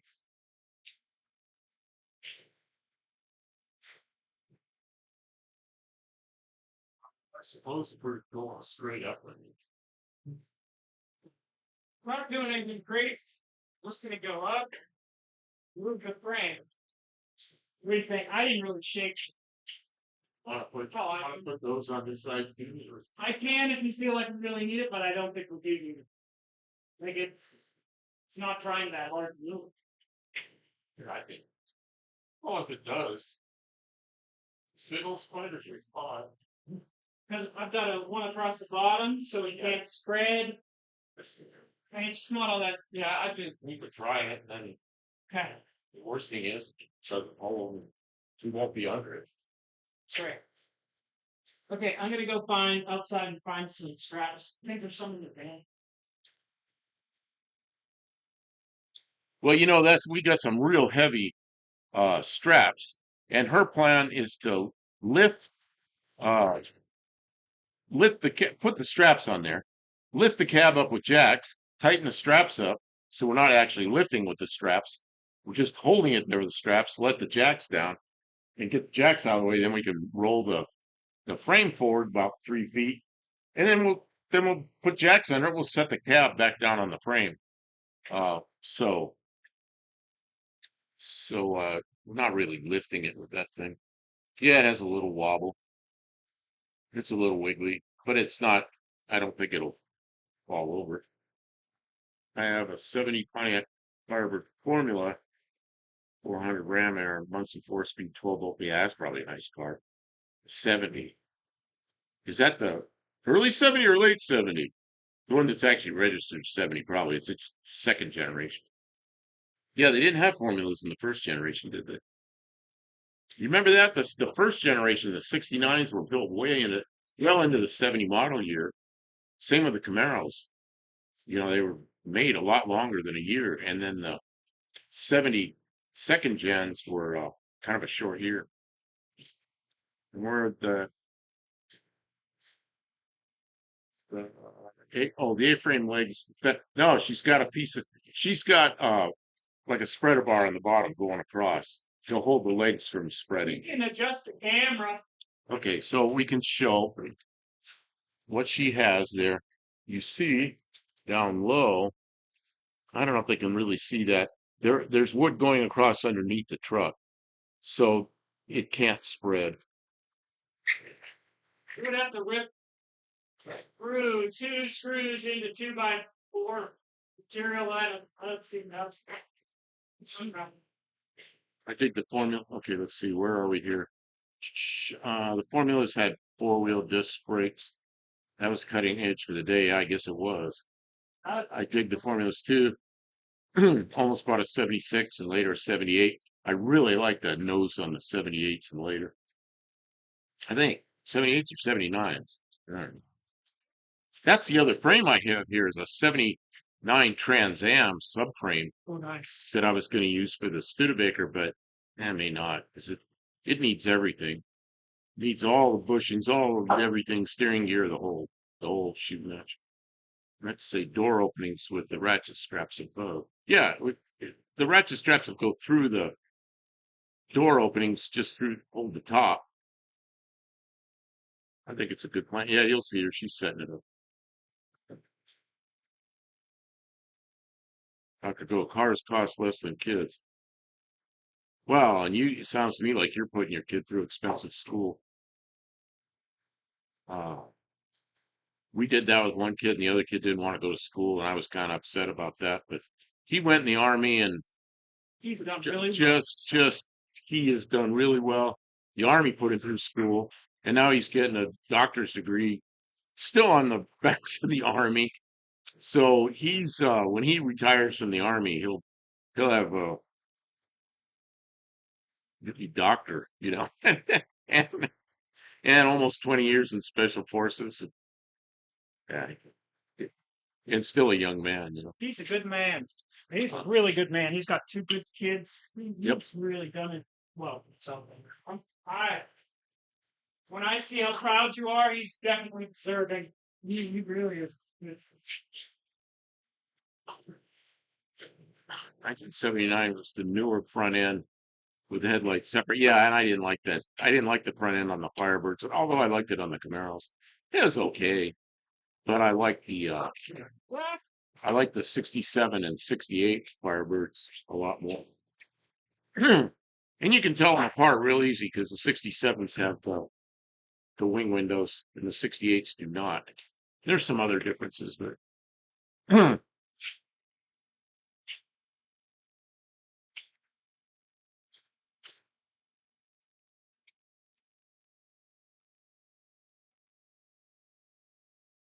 yeah, car. That's why I had friends that had horses, and I always go, well, the thing that's better about a car is, you know, if you don't have money for the car for a couple of months, just park it. And a horse, you still got to feed it and vet bills and all the horse stuff.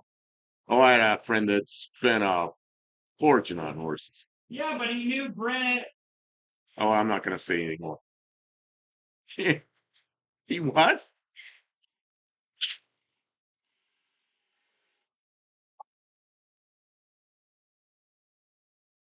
Hobnobbing with the riches. Yeah, he was hobnobbing with the well-known hot, Right. well-known hot girls.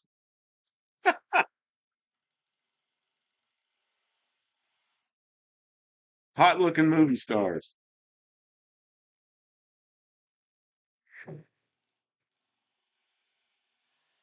They ready to see this garbage? I don't know, they can see your butt. Oh no. Kid that goes to college is like new Ferrari money. You know what? My oldest kid, he was going in the army. I said, we got to get you a degree. You got to go to school. And she's gonna make more. And he didn't really want to. I said, you want to retire as a master sergeant or you want to retire as a colonel? And he didn't really understand the difference, or I mean, he knew the difference, but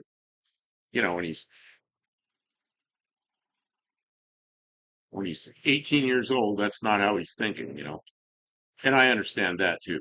So, but after he got in the military and after he did a lot, he went back to school and got his degree, and now he's graduate degrees, and the army's paying for a lot of it. He's still in the army. 24, That's some difficult marriages. But 20. you He ended had up with some good kids. one difficult marriage, but they stayed together until the kids were teenage anyway. Uh, and the so yeah, he's been in the army for 24 years. You have 4 ratchet straps you might be able to hook under the cable on each corner. Lift the calf with the ratchet straps evenly a little at a time. I think we're just going to jack it up with a jack and then tighten the ratchet straps and let the jacks down. I think it'll be okay. I think she's just gonna do. Oh yeah, you already put it through. You can watch her doing what she's doing. Kim, I thought you're going to jack up the jacks and then tighten. I was curious what I could do with just. She's curious what she can do. I just Whalenberger says hook under the cab. I don't know. We can do have jacks in this.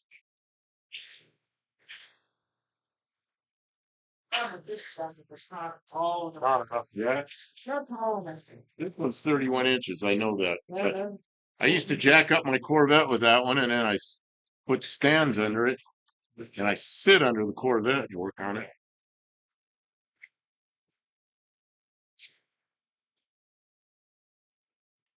New Ferrari money, but would you really want a new Ferrari?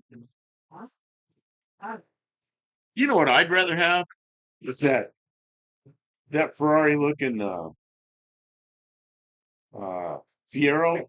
I'd rather have the kit car. Put a V8 crosswise in the back. All American stuff that works well. Yeah, you could probably take one of those things. Oh, look at that.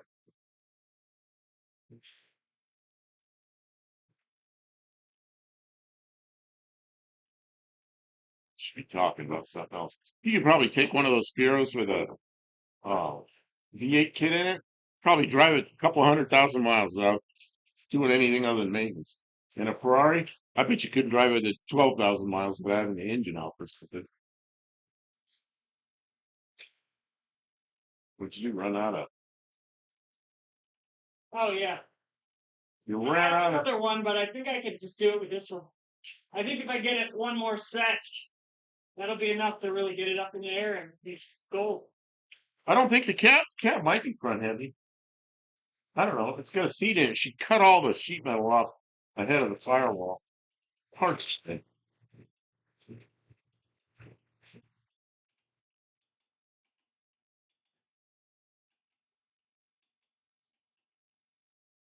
Yeah, it's pretty front heavy, I think.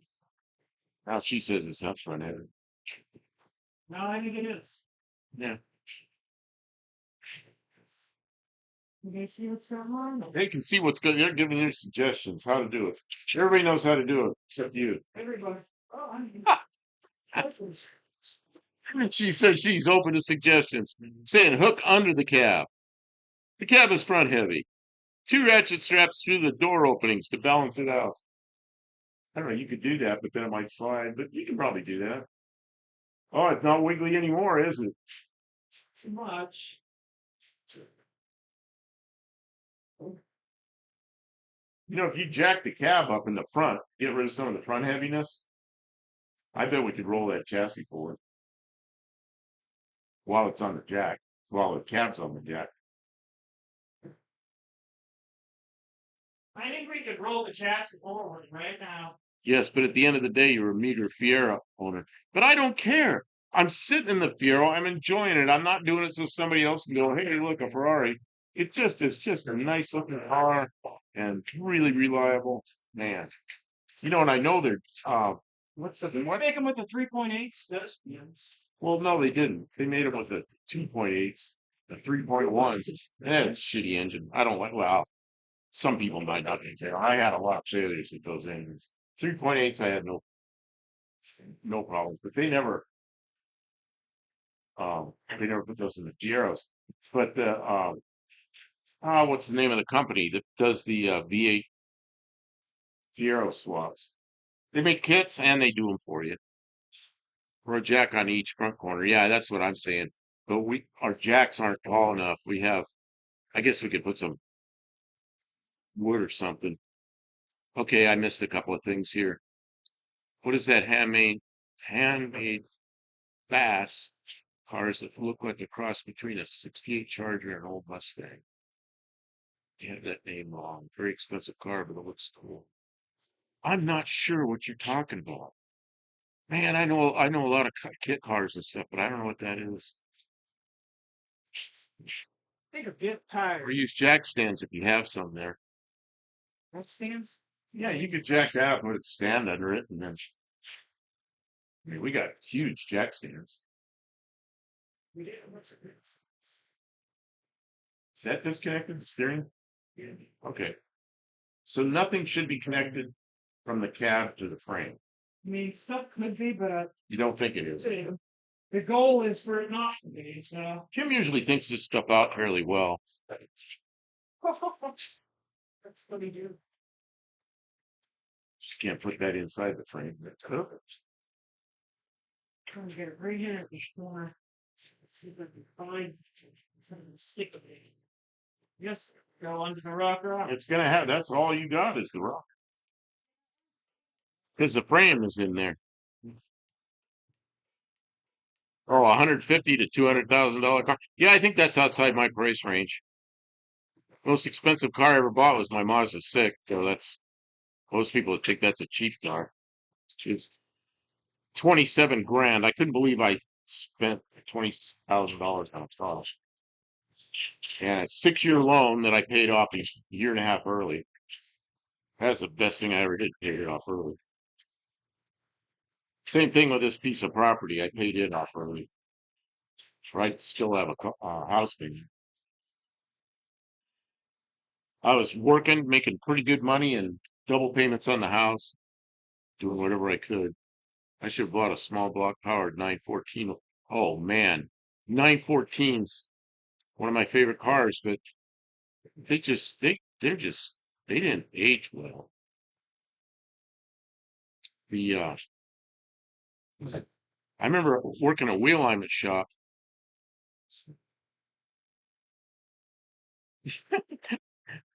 Dr. Go. Kim knows that life can be hard by the yard, but by the inch it's a cinch. There you go. There you go. Works. Can you hear her? Doing it.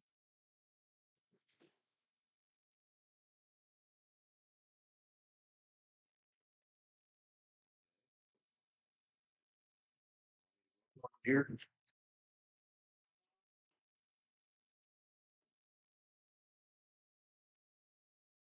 See if I can get it to move. It's not even. It's higher on your side. Oh, I don't care. I just want to move. The problem if you keep lifting here, it hits the back of them. Okay, all right, well, stop. She knows what she's doing. Ah! I'm just in the way. Yeah, the 914's had rust issues. I was working a wheel alignment shop and a 914 came in and I did a toe set or something on it. I was pretty young. I was probably 18 years old. And I went out and drove it and I just thought that was the nicest car I'd ever driven. It, I don't really like the way Porsches feel, but I like that one because the sides didn't pooch out like this. It just felt good and it was fast. And then another one came in. I said, "Hey, I want to work on that." And the guy gave it to me.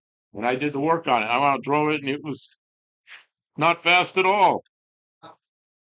Well, then I figured out the first one I drove was a 914.6. Next one was like a 1.7 or something. Yeah, they can hear you. What you doing? Trying to get it moving now. Oh, you got to move the frame. She's gonna pry it forward. No, I got no food there. Come on, you. What's the? I think the pinion is. Remember, I fucked up the pinion. Oh, you messed up my. She stuck a rear end under there and tied it up, and then when we're towing it in here, the rear end tipped down like this, so where the U joint goes, the pinion shaft was buried into the ground. It still is, huh? Well, you got to fix that issue because that it'll never go like that. I think I figured it out. She figured it out. Kind of fun. Most of my life, I was running the show, or I was like really in charge of a section or something. I'm the one that had to do all the thinking. And since Kim's been here, I just sit back and do lives. And she does all the thinking. And it's kind of nice. So, does this qualify as thinking? 914.6 is worth more than a 911. You know, I drove 911s and I don't like the way they feel when you're sitting in them because the doors like pooch out like this. It just feels like I'm driving a snail. And I don't know. They're all right, I guess. But there's cars I like more. But when I got in that 914, man, was that thing nice. I just really like the 914. But yeah, trying to find a good one is I think that if you want a mid-engine car, I think the Fiero is a much better choice. For one thing, they're newer.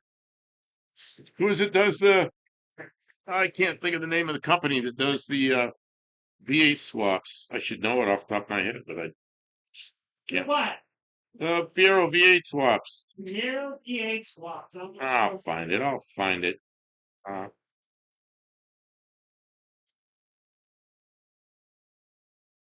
Ah, this pavement, I just want to cut it. don't cut my pinion. Damn it. Oh, messed up.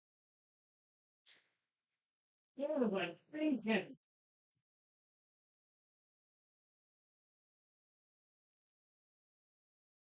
Now it's done.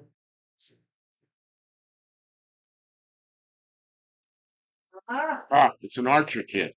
Fiero, it's a Archer kit that company calls Archer makes a kit to put a small block Chevy. They might be doing LSs now too, but I know they put small block Chevys, lots of them, and they either do the conversion or you can buy the kit from them. The X19 was just fun. Yeah, yeah.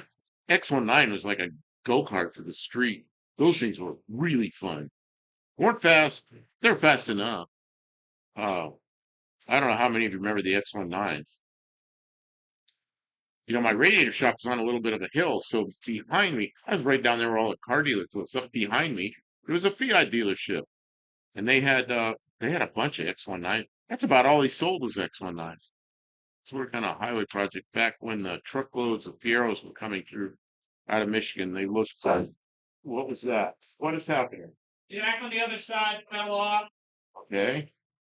Okay, the whole thing is moving. It's not, you're not moving it separate from the cab. Got it. You know what you're saying. Ooh. Him sent me to, wow, I came back a day later and thought I hit pause on your video. Oh, still at it. Oh no, we took a break. And Still working. Kim built a gantry tonight. A TR8. I've never driven a TR7 or a TR8. And they were around a lot. I don't know why I never got a chance to drive one. It's kind of funny. When you work in auto shops, you drive everything except sometimes a couple of things. And TR7s and TR8s, I never drove one. Stuck on the control. Stuck on the heater box.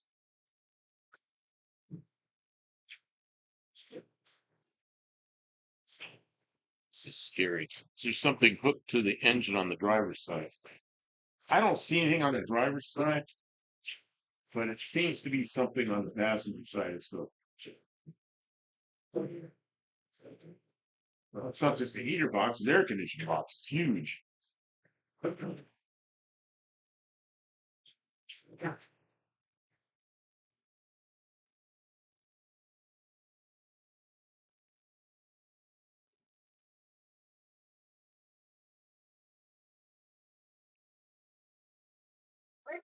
That's not.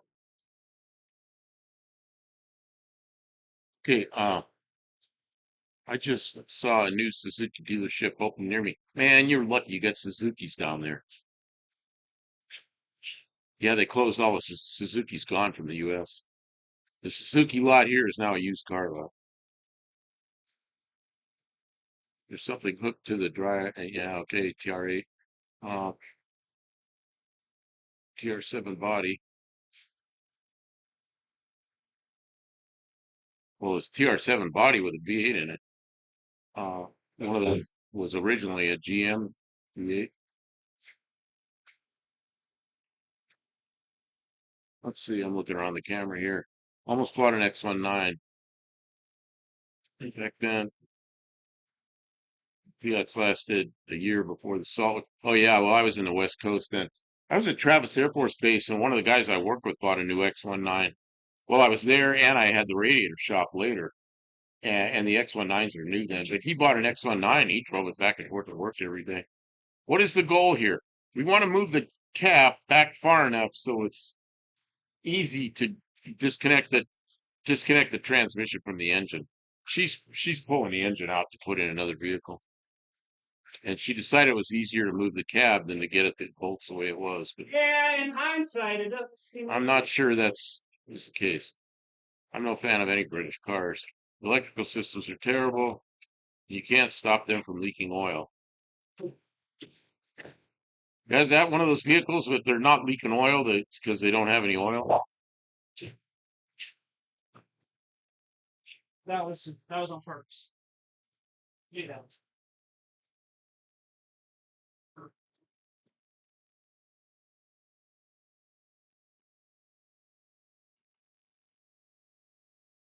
You know, Kim, if you could put a couple of 4x4s between the frame and the body, Yeah. you could probably get it to go. Right? I don't think you really put your I don't hand know on where the light is. Where's the light? that big light. Anyone. That big light is probably over by where all the charging is. Set it someplace. That's okay. I'll find it. Entertain the truck. Entertained. That's why they're here, not to watch you be an idiot. It's like a lot of dangerous work dealing with heavy parts to get an engine out. Yeah.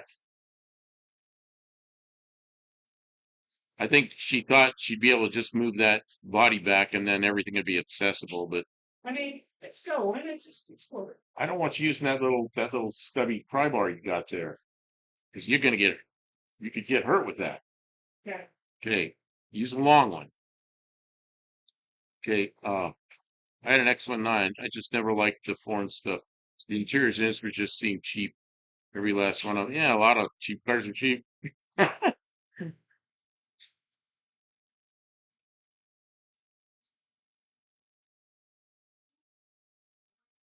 Oh, but you got your hand down in there where you can get crushed.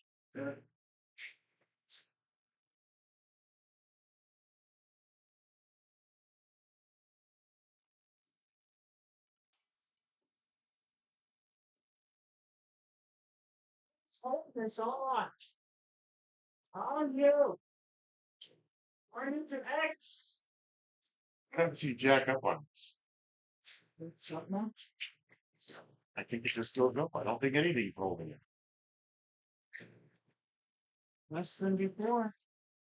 So I say if you put a 4x4 in there, you just let it down, it'll be up high enough that you can get it the bell house springs.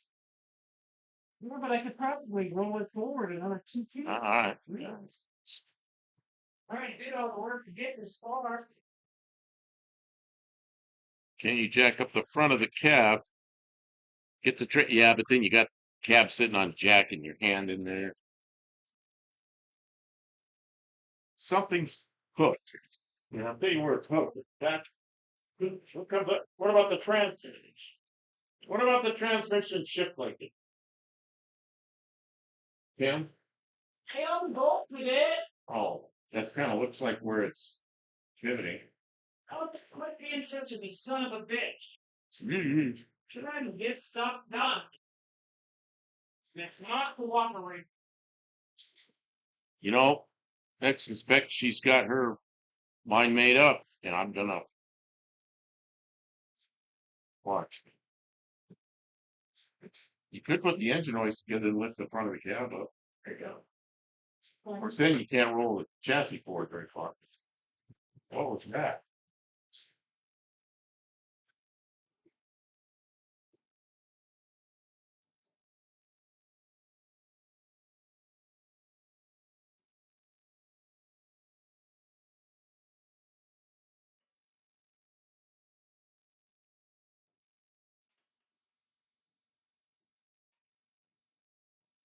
I don't know.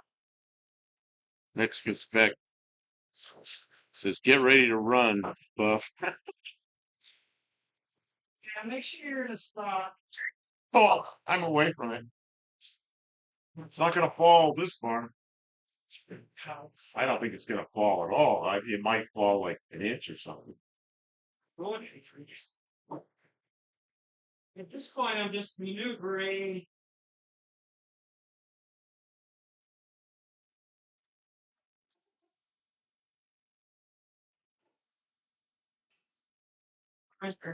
Power steering. Meant for that to happen.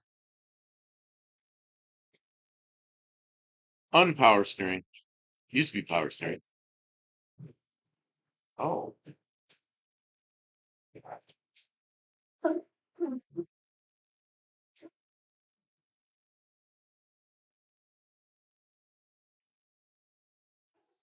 Are they enjoying our? Well, there's 14 people in here, which middle of the night's pretty good.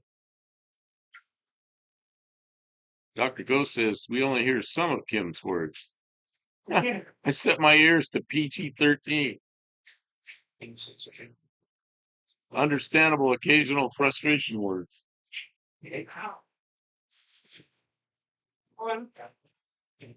I need you to back all the way out of camera. You need to get your arms sticking around. You know, Oh, I didn't know what you're doing. I Okay. gotta take this over here. Now I know what you're doing.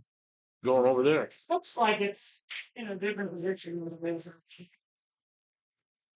And on that side, there's not a lot of maneuvering room. Well, let's bring it. You get it to go forward incrementally. And that's fine. Especially on our day off.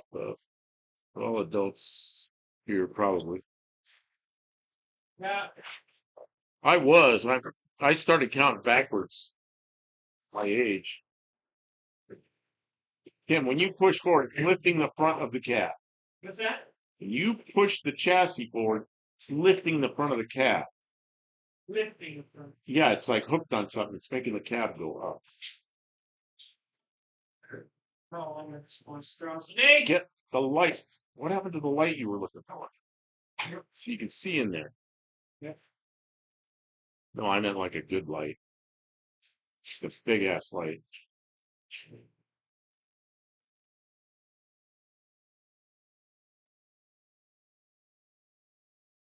Is exhaust undone? No? Sauce doesn't connect to the. Oh, the exhaust doesn't matter. Okay, I mean it's not connected to the body, it's connected to the frame. Yeah.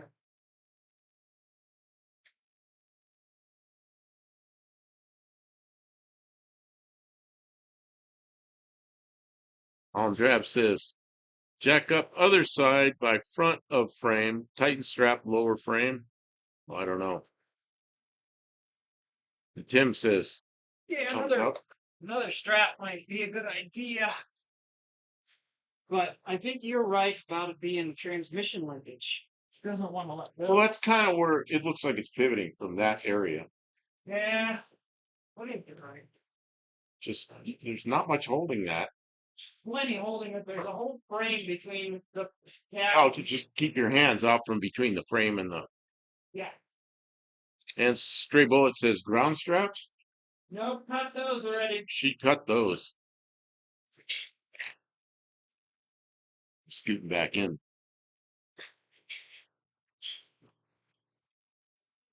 Hard work. Well, it's dirtier than normal. Dirtier than north. Yeah. It's dirtier than usual. Facts. It's the worst. All right.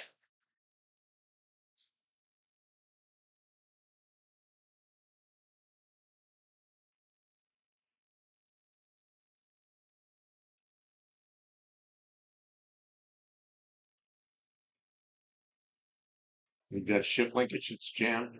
Yeah. Okay. Because that's kind of the area where I couldn't see it, but that's kind of the area. It looked like it was pivoting on that.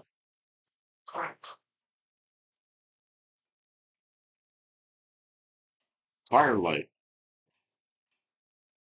Use. Oh, Oh, I'm about to cut it. what are you going to cut it with? Oh, it's a cutter. Yeah, cut it. Why not? What's the worst thing that happen? You have to weld it back together someday? You're trying to put this truck back together? Yep. About the worst. I think I can live with that. Sawzall comes to the rescue. Make sure I can.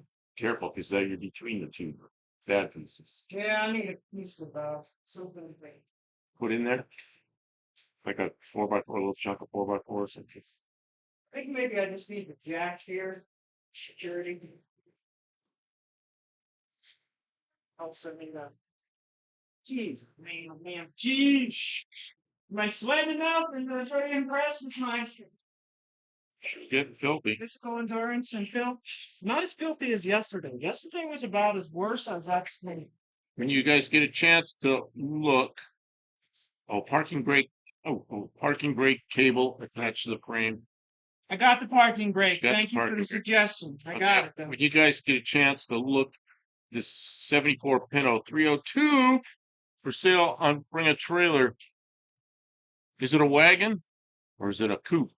You would never know it has a V8 under the hood. Man. So 302 is a lot of engine for a Pinto. Is there 302s are long. Is a water pump long. Usually end up getting into the radiator or getting into the firewall.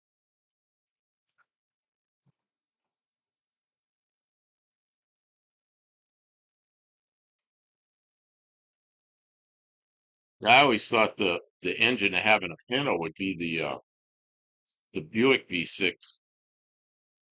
But what is it? Mexican spec, you always get me wrong or right on this. What is it? The 3800 that's the rear driver? Or is it the 3.8 that's the rear driver? I guess it's the 3.8 that's the rear driver. All right, if ever there was a place, this is a spot to use a brand new blade. 'Cause you want in and out. Did you do that? Quick. Did you do it? Brandon, yeah. It's a runabout.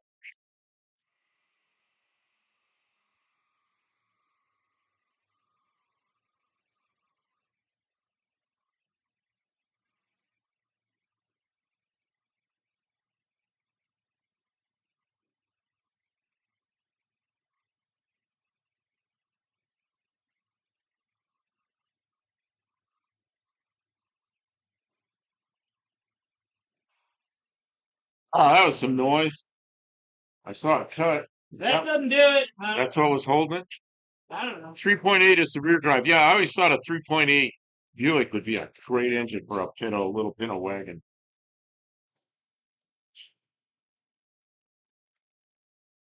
Oh yeah, now it's loose. It's not pivoting in that spot anymore. Yeah, right. The Grand National V6. Of course, it's turboed, but you know, just the naturally aspirated 3.8 and a Pinto, I think it's great because it fit in there. I've done 302 conversions. Well, I've done the cooling systems. Always a water pump's right up against the radiator, and they got to cut the firewall. And or I did one. It was a. Oh, here we go. Now it's hooked over there on the side with the big old 2x4 sticking out. You know what I'm talking about? Yeah, well, the other thing is Well, the crane's hitting the is hitting the crane. look how much room you have for the bell housing right now. Oh yeah, I'd have been work with that, huh? Yeah, just stick something between the frame, like some 4x4 chunks or something, and let the cab down right where it is, so it can't come down any further. You know what I mean? Yeah. There's a lot of room in there.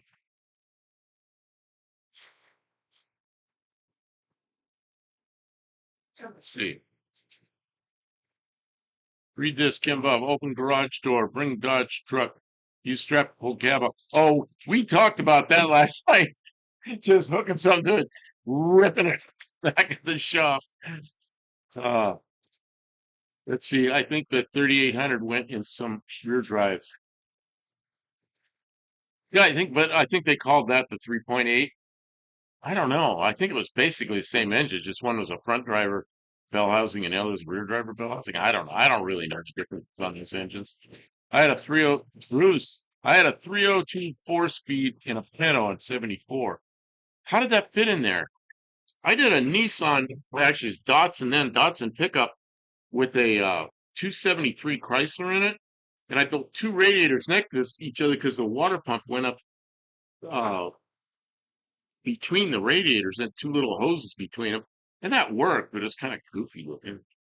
but it worked well. Uh, then I did another one. We used a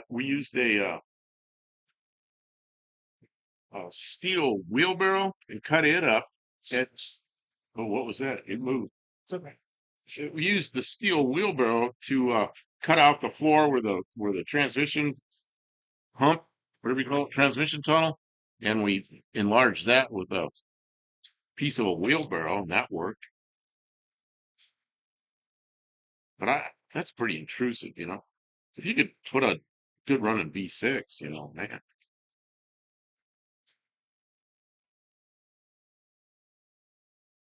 EcoBoost 2.3. Many computers, how are those Rivieras with the 3800? You know, I looked at those so much about 10 years ago. 10 years ago? What you know, it was like probably about 14 or 15 years ago. I was looking at Rivieras with the 3800. I was looking at Lincoln Mark 8s. And what was the other car? I was looking for one of three cars. Oh, the Chrysler LHS. I was going to buy one of them because I had to do some running back and forth between a place in California and Yuma, Arizona, and I just wanted a comfortable car to do the trip.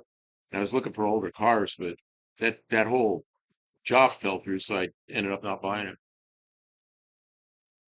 If any of you know where China Lake is, there's no lake and there's nothing Chinese there, but China Lake in California, it looked like I was going to have to run back and forth between there and Yuma, and that was not going to be a fun trip. So I was going to try to make it nice with this one of those cars.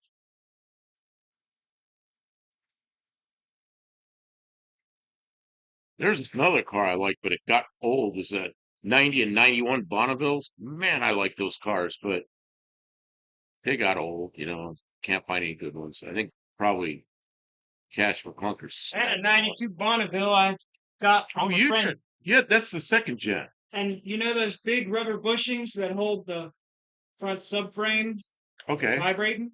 They all went bad and it fell out from underneath the car. That's how I got the car because the steering column came apart when that happened. So there was no steering and the front end of the car was dragging on the ground. So I got it for like $500. It's like, oh, I got a car for $500. Well, by the time I fixed that, put new rubber bushings in it, got it up there, reassembled the steer. I had to take the steering column all out, put it back together. Then when I started the car, it was knocking, and I was like, "Oh crap! I did all this for a car that's knocking." Well, it wasn't knocking. The harmonic Oh, pulley, yeah. the bushing or whatever was out of it, and it would pep, pep, pep, pep, pep, pep. So I replaced that, and then I sold the car for $900. But the time and energy I had in it, but I got out of it. I had it all running. It was a really beautiful car, but I didn't even need it. I don't know why. I do dumb things. I forget what I was doing. I don't forget what I was doing. 9 inch from a 59 Ford bolted in. Man, I remember my dad bought a 57 Ford. He bought a 56 Ford used. And years later, my mother, we had one car. My mother wanted the family car, which by then was a 65 Chevy van. And my dad went out and bought a used 57 Ford wagon for $200. And it was a 292, 3-speed on the column, overdrive. And that was the first year for the 9 inch Ford. So it had a 9 inch rear end with 411 gears. And that was stock rear end. And with the overdrive, when you put in the overdrive in, it'd make the final drive 288. So that was a really nice car to drive. What a deal for $200. Man, he sold it to a friend of mine in 1970. He bought a 1970 Ford and he sold it to a friend of mine. And I kind of wish I would have bought it from him. But I didn't. I wasn't thinking. You know, they were everywhere then. What you doing? Scam. What? I don't like your hand. I don't like it either. That makes tools. What'd you put in there? Look, Look. Oh, dredge devil. Oh, you're gonna try to pull the cab back some more. Secure the puppy, yeah. Secure the cab back. Okay. Never heard anything about those Rivieras, so not hot rodders didn't say anything about them. Figure must not have been too fast. You know, I just like cars to drive on the street that are fun to drive, and one of those Rivieras looked okay to me. I was going to be driving like 250 miles back and forth from Yuma. I don't know exactly how far it was, something like that, from Yuma to China Lake. I just want a comfortable car that would go okay. But I ended up not having to go. Got all my paperwork done, everything. I thought I was going, and then I didn't. They had somebody else do it. I was pretty happy I didn't have to do that. Did not want to work in California because, man, they taxed me out of house and home. So I ended up staying in Arizona and working there. They appreciate most of the cars that are covered by collectors now. They were all just old. Yeah, that's exactly right. They're just old used cars. I had a lot of those old used cars. They came and went and came and went. And I told Kim so many times, oh, I had one of those. It's like, oh, I had one of those. And there's another one. Oh, I had one. So I wish I would have kept it. Yeah.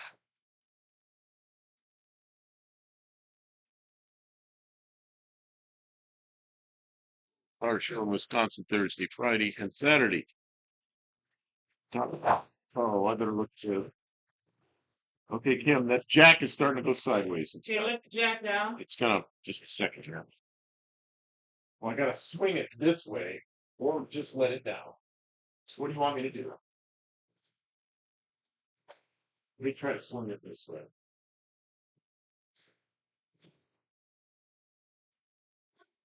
It might fold now. It was just going sideways. I know, but I don't like you. I'm worried it's gonna kick out. And No, I'm okay. I know how it's you done. got it? I think so. No, it's gonna kick it over. Ah, hold on. Okay, go again.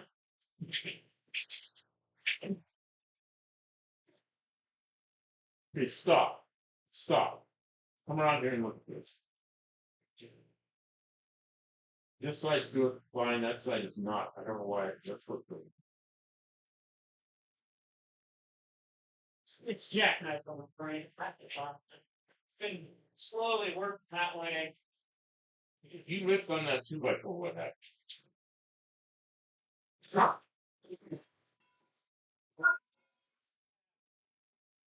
I don't know what I want to do. I had a trying to do a thing and some stuff. Trying to do a thing and some stuff. Yeah.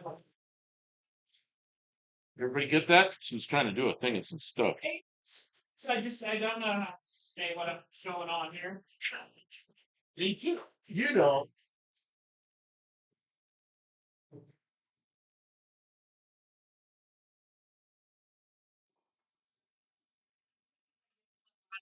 Yeah. Get 4x4 over there. Sure. Then it Sure. be out of the way enough. Good.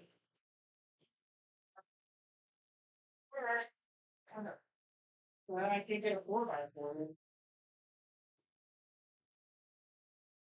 What's that jack popped out?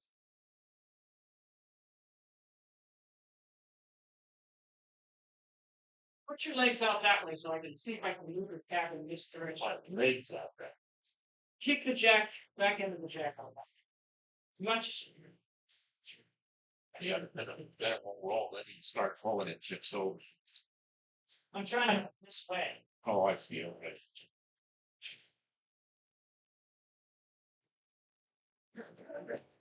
Do that anymore. Take them off the jack. It slid on top of the jack. Where's the jack back and forth? See if it comes with. Well, Going. that's not gonna help. Oh, maybe it will.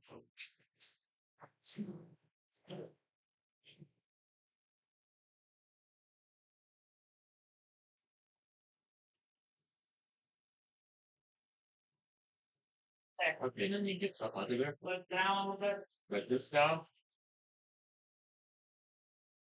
Keep going. See what happens.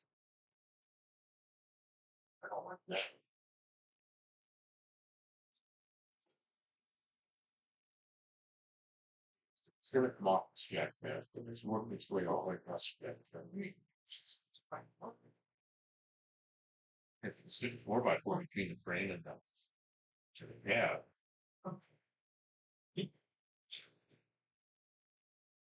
If you get out of there, I'll let the jack down. But that, Not in there a little bit with the hammer. I might even ask you to jack up just a smidge. okay, I can do that. Is anybody still here? They're watching. They're all waiting for the accident. They're waiting for the explosion. Here, let me jack up. Yeah.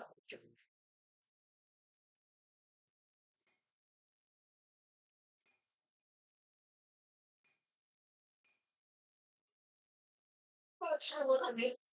I'm not sure what you're doing. I bet I could let it down there.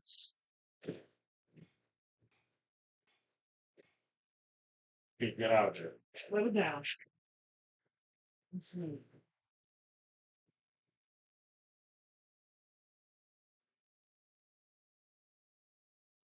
That side. Scott. Yes. I think I can Oh, I mean, you got 2 feet between the bell house and bolt. That. And it can't come forward. Now, the other thing is, how are you gonna get the engine hoist in here? I guess get it in the side. Oh. Oh yeah, well you're pulling it off that 4x4. You can pull it back about an inch on that 4x4. How do I get the engine hoist? Yeah. Well, you lift the engine up, I guess, and we got this whole contraption out of here for the engine's up. I don't know. Yeah, I once some bolted out here in a lot better shape. Look how easy it is to get the exhaust manifolds now compared to here. The only thing is, while you're doing that, I think I'd leave this jack under here. Yeah. Yeah, I think so. Just as a safety thing. Because it's chock the wheels. Chop the wheels. Okay, the jack is lifting slightly, but at least it's there. So if something slips, it's one more thing that's gonna hold. Are we crazy or what? Okay, let's see, where were we? What a goofy marketing gimmick that was. I completely, oh, the Dustbuster bands, yeah. I briefly had a transport. I had a transport. I love that thing. Never got to use the windshield location. My wife called the Stompmobile. You know, the hardest part about the transport was washing the inside of the windshield. You know, they make a thing that's magnetic, and you wash the outside of the windshield, and the magnetic thing washes the inside of the windshield while you wash the outside. Yeah, it's pretty cool. Um, oh, I love the transport. I had a 95, so it was had the good nose on it. It looked kind of like a Grand Prix. And the instrument panel looked just like a Grand Prix, all the buttons up here. I love driving that thing. But what the hell happened to that? I don't remember. I had trouble. It was a maintenance for the thing. It was a repo that I bought. And I bought it at an auction. It was a repo. And it had I don't know, I had always power steering pump, and steering gear had to put in it, alternator, and I was just endless stuff. And I think I got rid of it when everything was working right. I bought something else. Let's see. I always thought if I got stopped for speeding near one, I would tell the cop I was trying to get away from the ugliness. Blow the ugly off. Trying to tell the cop he's speeding because he's trying to get away from the ugliness, the Dustbuster band behind him. Uh,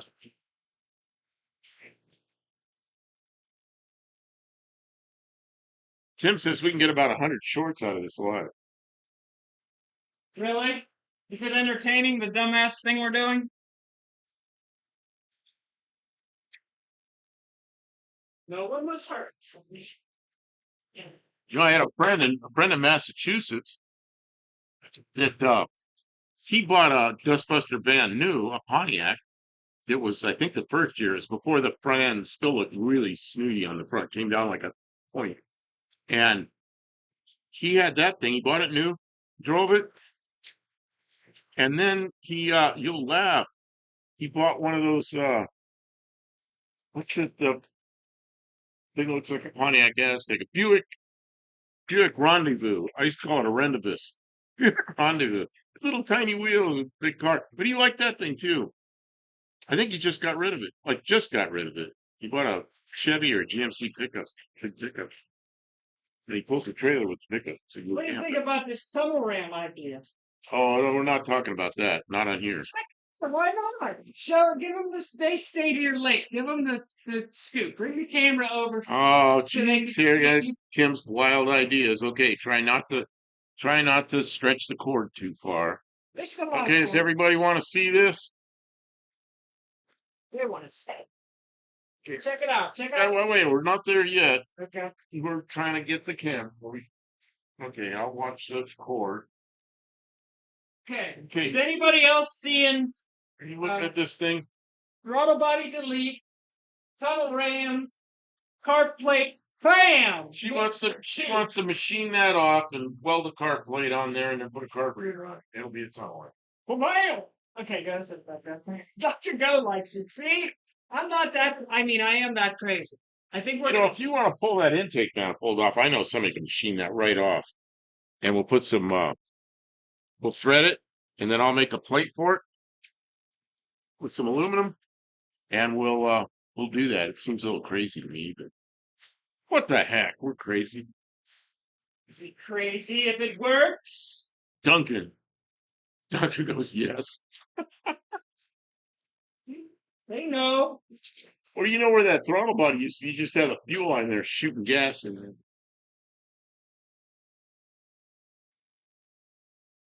Just put an orifice at the end of the fuel line.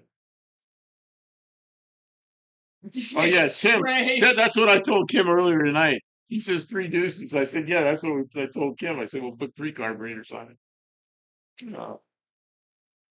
Well, no, you don't try. Go for it. Yeah, but if we do that, we can't go back then. Put a 4-barrel on it. Yeah, you probably could. Yeah, I mean, it's just going in that old Bronco. I told her, I said, we do something like that. We're gonna have to put a scoop on the hood or something, some kind of bubble or something. So it's probably got to be a bubble so it doesn't, just so it doesn't get rained in there. It's got to be in a Bronco. I'm not opposed to it. I think you put a carburetor on there and run. You'll probably run. There's a bad tie rod right there. Real bad. Do we care if it has a bad tie rod after you just cut everything with a sawzall? Oh, that was bad too. Needs tie rods. Well, we were talking about Oh, we're talking about using it. Yeah. So, definitely needs tie rods. Outer tie rods. oh, and then Dr. So's says, yeah, you could plate cap it if you had to go back. Yeah. What's that cap bolted on that fuel injection thing for? 3 Briggs & Stratton carburetors. Oh, you've been watching, what's his name? Huh? Move, Thunderhead. Thunderhead 289. Yeah, he had that, what was it, a Maverick or a Fairmont or something? Maverick, I think he put a Briggs & Stratton carburetor on it. Some kind of electronic gizmo. He could still go 60, 65 miles an hour and got really good fuel economy. And then he did that one where he put I think it was a 302 Ford, and he put the big long thing all the way up with the carburetor up like 4 or 5 feet or something. Oh yeah, the great big. And then he backed out, and then he wasn't sure he's going to be able to get out of the driveway, and it cleared by about an eighth of an inch. Power tool. Did he take that to power tour? Last year. Yeah. To power tour. I didn't know that. With that carburetor way up on a stack. That's all. Oh yeah, that guy has. I don't watch him enough. I should watch him. Well, for a while there, he was busy working. He moved, and then him and his wife were enjoying their lives. Hey Kim, look at this. You can get at that engine. Yeah. Can you imagine how much work it would have been crawling around trying to do this? You know, when you put it back in the other one, Yeah. you're gonna have to do that. Okay, so you know who he is. Okay, what is this? Briggs Stratton. I'm lost stuff here. 2004 last edition VW in baby blue, $36,000. Wow. Uh, did I just see that? I don't know. I might have seen it. The one I saw Mexican spec was the one that was you said it's a beetle in disguise. It's that little boxy red thing. I think that thing's beautiful. And the dash looks better than a beetle. Okay, he does some good stuff. He's doing a couple of tractors right now. Okay, yeah. Never heard of him. I'm just crazy like that. Oh, okay. So you just thought of it. Yeah, Thunderhead 289. He's got a channel does a lot of wacky stuff. But he's a really smart guy. He does Bibles. The company that he works for makes. Oh, we're getting all flickery. Look at this. You're all flickery over here. I don't know what's going on. Look at this. It's fixed now. It was going all nuts. You guys having video problems? Can you see our video issues? Make sure we got the video camera plugged in good and tight. I think we're okay. Think we're okay? Okay. It might be overheating. Yeah, Brasilia. That's what it was. It was a Brasilia. It's from Brazil. Okay, yeah. What a cool car that is. Almost as good as the Ford Ka. Thanks everybody for being here. Yeah, can you believe we had this many people? Yeah, it was glitching. Okay, so you saw the glitching. I saw the glitching too. We were both glitching. We were going to Radio interference. Yeah, some kind of. She messed with the cable here, and it seems to stop. Don't know. Why is Kim glitching? Is she a ghost? Yes. Man, it looked like we were both like ghosts. It's in the Matrix. Yeah, it's okay now. Yeah, I don't know what was going on there. I looked up and everything was severe vibrations. Well, Kim accomplished what she wanted to accomplish, just making that engine so she could get to it.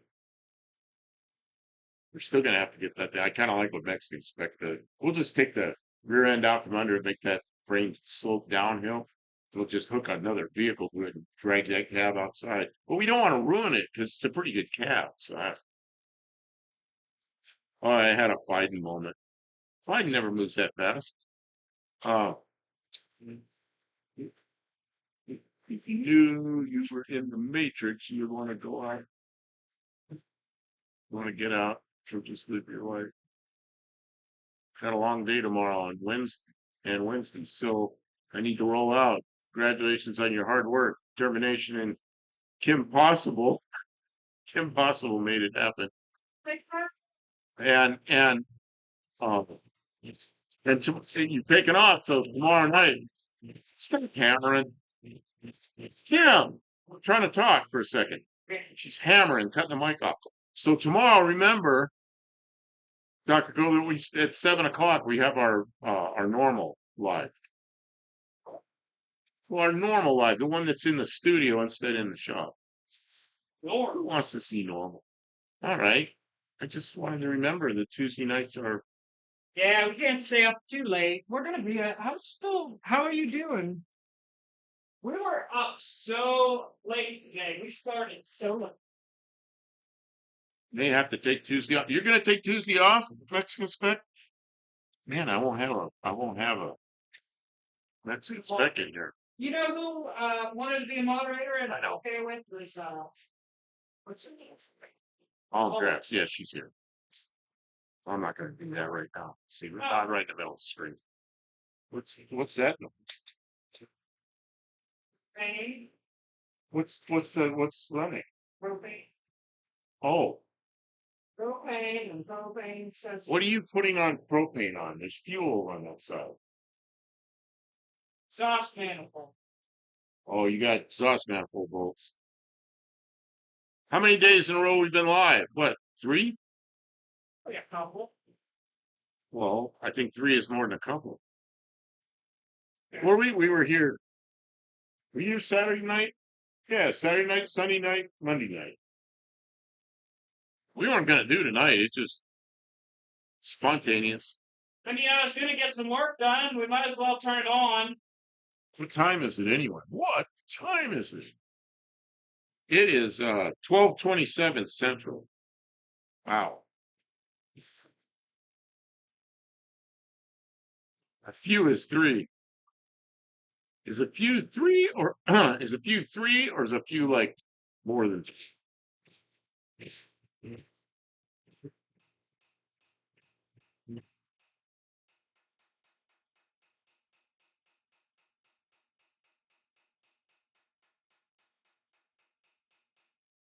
Sure are noisy. Yeah.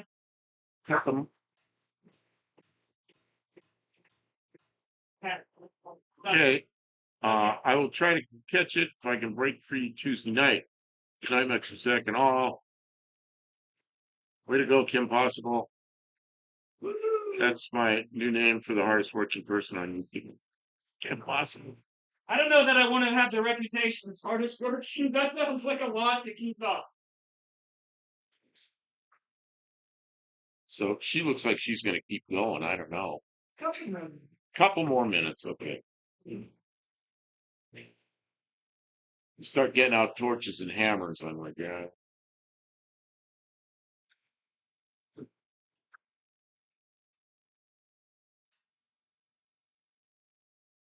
What I What are like you about trying to get? You trying to get the manifold off the head, or are you trying to get the exhaust pipe off the manifold? the exhaust pipe off the manifold. Just cut the exhaust pipe. It'll solve it. I don't want to cut this exhaust. I need exhaust. The other vehicle doesn't have exhaust. That's Very okay. misunderstood. A few is more than a couple, but less than several. Are you going to lift the motor out now? Oh, we have a cherry picker hitch noise. I think a few is three or more. So if you drank 10 beers, it would be considered as having a few. Well, that's what they always say to cops. What's that? I only have Only had a few. Foster Brooks. Anybody remember Foster Brooks? He's one of the funniest guys I ever saw.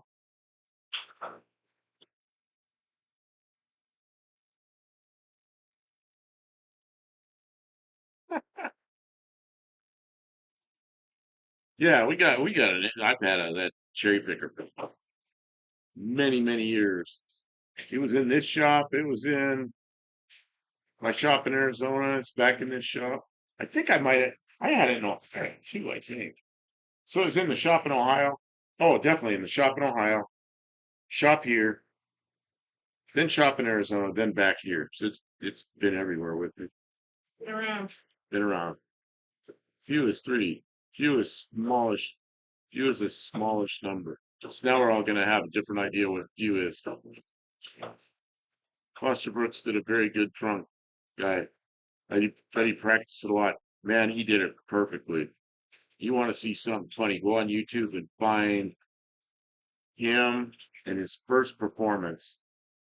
And who was that he did that with? I can't think of the guy's name, but he had a whole bunch of guests. None of the guests knew who he was or that he did a drunk. He just came on there and was drunk and wasn't. They were all stunned. Oh, they thought he came on as a guest and was snocker.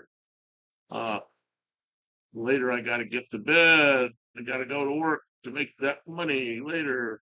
That's Wendy saying goodbye. Good night, Randy. Thanks for being here.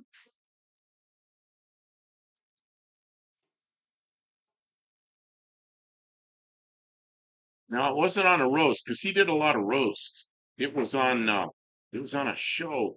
Who was that? Can't think of who it was. No, it wasn't. Yeah, he'd been on D Martin. He was funny there. Yeah, the airline pilot. He was an airline pilot on D Martin. So how'd you become an airline pilot? He goes, because I was a bus driver. He used to be a bus driver. Now he's an airline pilot. Oh man. Oh, who was that? I can't think of who that was. Uh, I'll find it.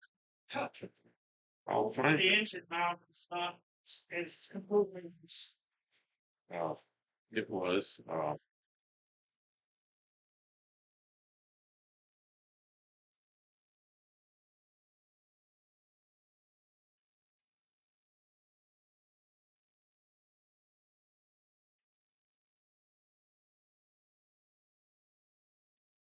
He's Johnny Carson, Steve Allen.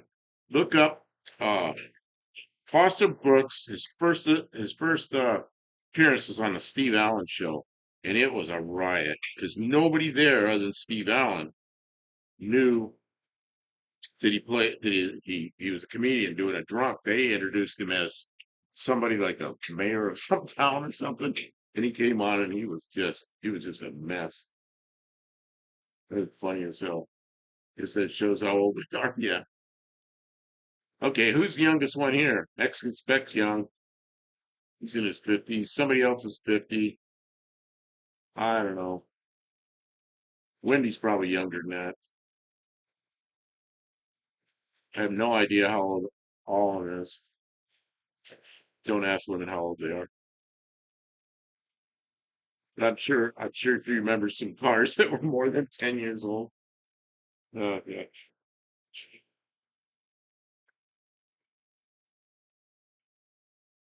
There's the young people. I always say young people don't know how to do anything. But then there's the occasional one that shows up.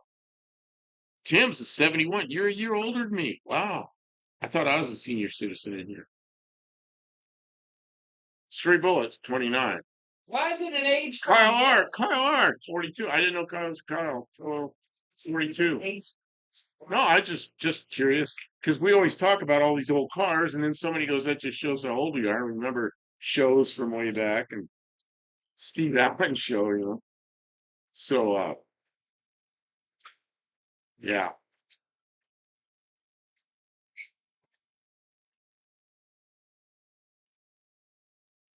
I wish I were 29 again. That's what Waylon Burger says. Yep, there's something flying around me, dude, coming up in my face. Yeah, 29. I do enough 29. That's when I opened up my second radiator shop. I was 20. I thought I was getting old. No, I was talking about somebody that shows up that's a young person, and that's Dakota. Dakota's timeout. Dakota's a young guy that I think he's 20 now. Might be still be 19, 20. I don't know. But he's sharp kid. Showed up no name nationals, raced his Trans Am or Firebird, whichever it is, 455 engine. I'm old. Went to Woodstock. Man, I was on the West Coast. Didn't go didn't go to Woodstock. Oh man, my sister was 2 years younger than me when she bought the double album from Woodstock.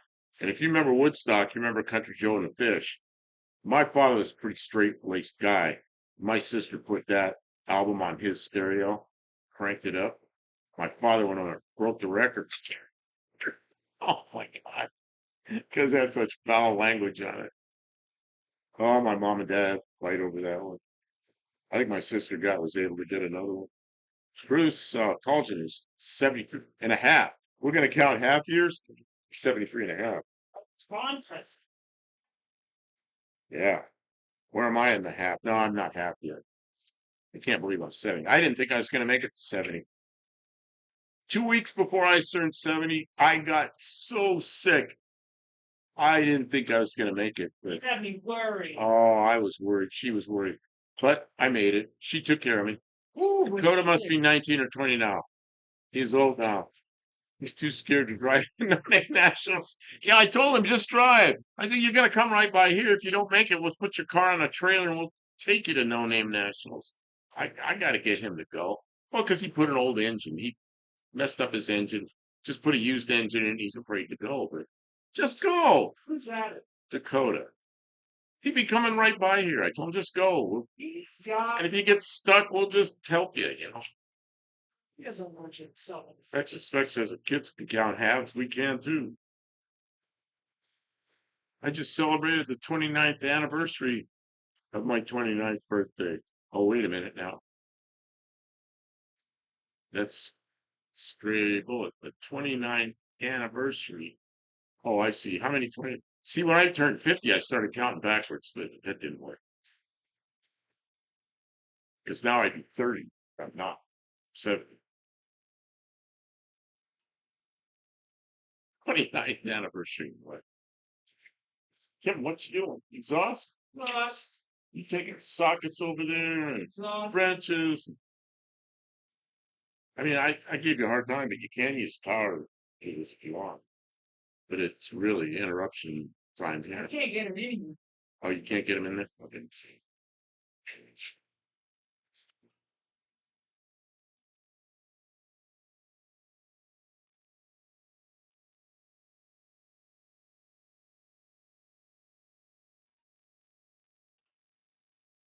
How tight is that strap above the cab? Oh, I don't know. Pretty tight. Is it? Okay. So we got a jack and some wood and straps holding that cab. Well, yeah. So it might be safe. It's not safe. It's not safe. Don't do this. It's not safe. There's no safe way to do this. You must count birthdays as anniversaries. Oh, I see. My 29th birthday. They are anniversaries, I suppose. Tim, I drank all my Georgia, Diet Georgia peach tea. Nice. Not sponsored. So, yeah, so I didn't say what brand it was. So, soon we're going to have to go. Came home from Woodstock and bought a guitar. Went over to a friend's house to have them show me chords in a local band. See, when I was in sixth grade, my mother really wanted me to play the guitar. She bought me a guitar, and I didn't really care about it. Lessons and all this, I learned all these chords and all this stuff, and then You want to look. I'm mechanic, not a musician. Learn to play the guitar. Now my son and my grandson, they're both they're both musicians. My son was all the way through junior high and high school.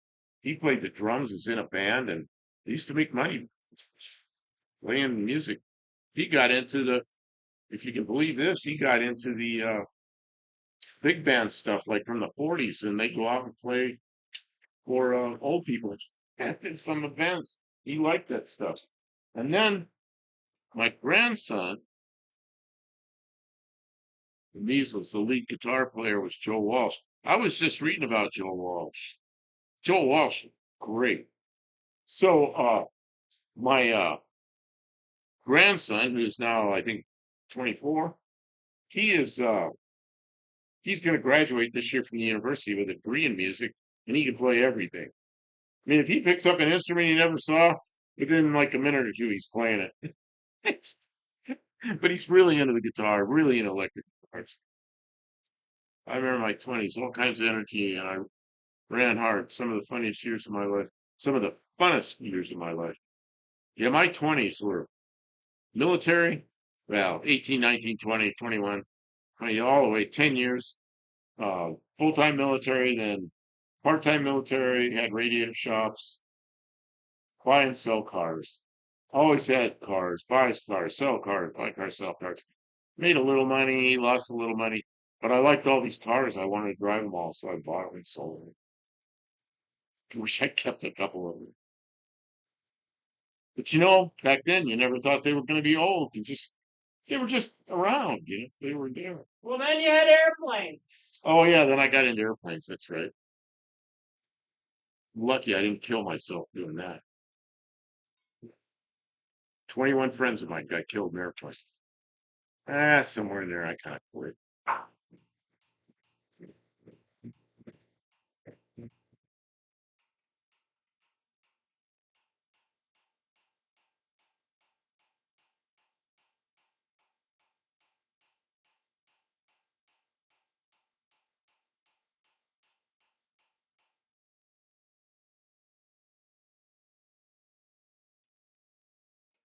Okay. Can I have that? You Can you reach that screwdriver and take it? Pry bar? You can see that she was hammering, and that's what cut out the mic.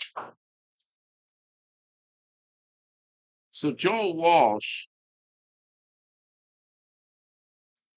did you know Joe Walsh? You're saying we went to college together till maybe Fourth Avenue. Used to play a pretty mean air guitar. It's harder to park an airplane. Yeah, because you got wings. You got to pay attention to the wing tips. Uh, When I was in my 20s, I worked hard, party hard. I didn't party that hard. I guess I did a few times, but mostly not.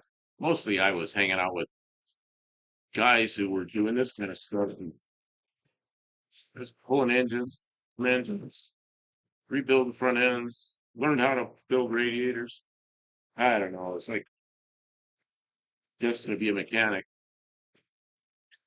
When I was 26, I got my pilot's license. And that's when I quit getting tickets because in an airplane, you're allowed to scare the shit out of yourself. I didn't drive crazy after that. Oh, Kent State. Oh my God. Oh yes. Were you there?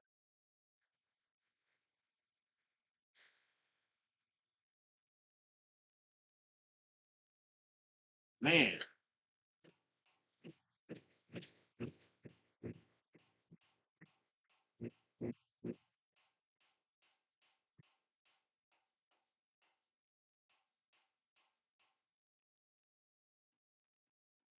hammering. You were there. Oh man. I was on the West Coast. That's a long ways for me. Years later, I lived in Ohio. Years later, I had friends who were going to Kent State because I was in Ohio. Aero engineering department there. But that was long after then.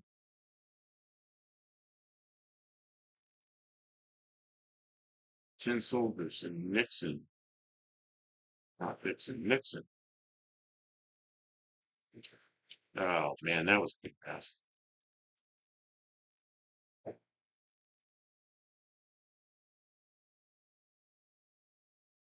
Now she's using fire. Last year, finally had the operation to fix my neck. That happened there. Man,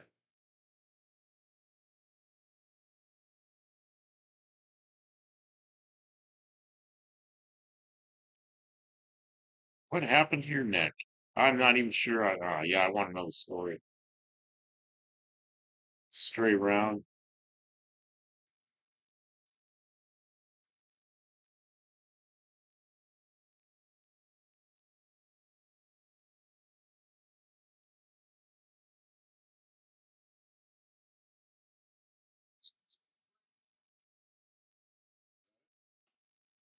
Take that. Yeah, I'm gonna take it, put it somewhere where it can't fall.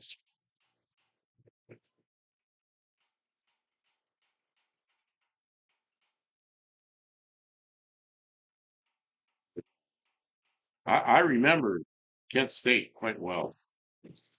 That's in the well, you did get shot in the back. What? You not only were there, you got a stray round in the back.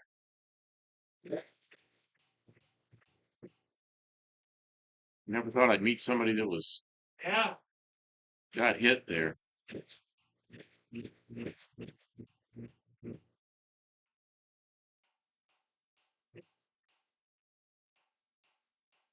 You're a year older than me, so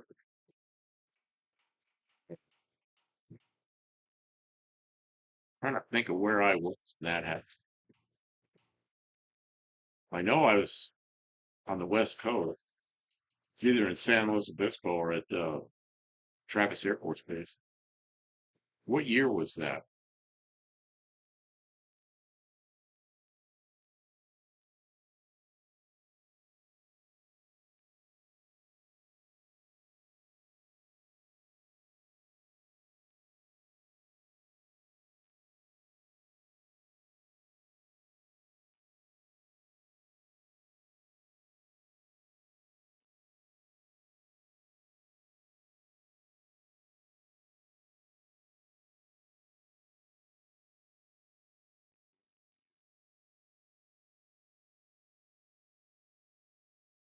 I was paralyzed for about 8 weeks till it healed.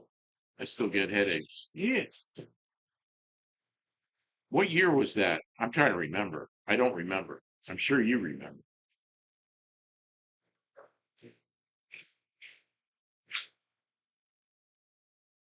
Tell me what year it was. I'll know exactly where I was. I just,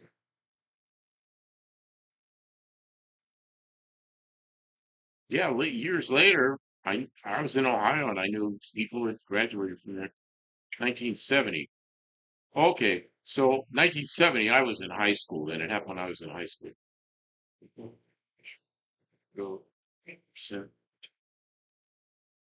Okay, Bruce, got 3% left. Okay, well, hopefully we see you tomorrow on our normal live.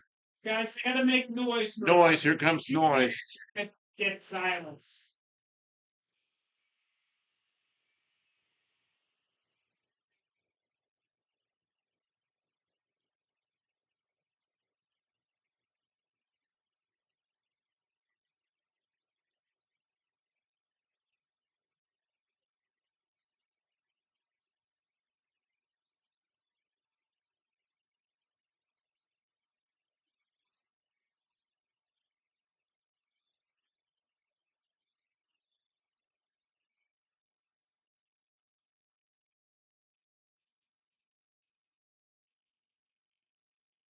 Hey, you graduate from high school early and end up in that mess.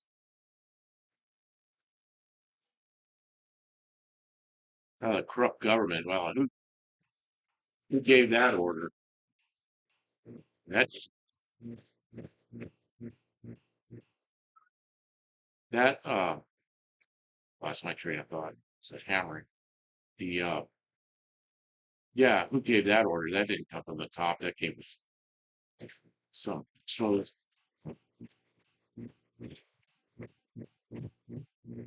Really sorry. that came from some. Also in the National Guard.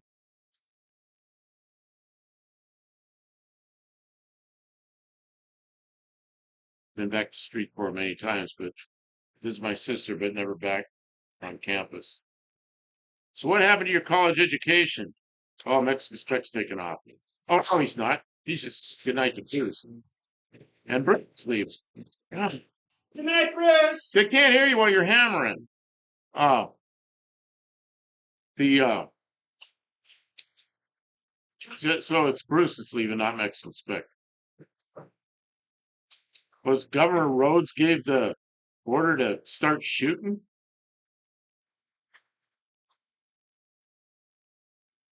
I always assumed it was some stupid person in the that big noise. Yeah, one of the National Guard. That's what I thought is one of the National Guard went nuts. I don't know.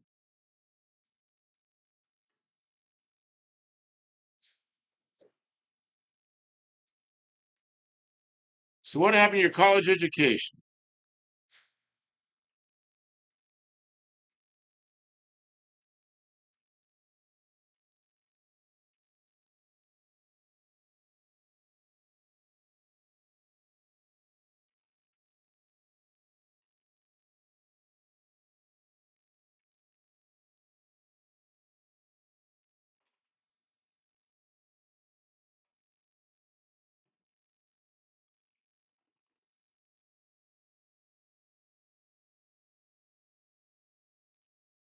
Boys, here goes a grinder. Here goes a grinder. Loud noises.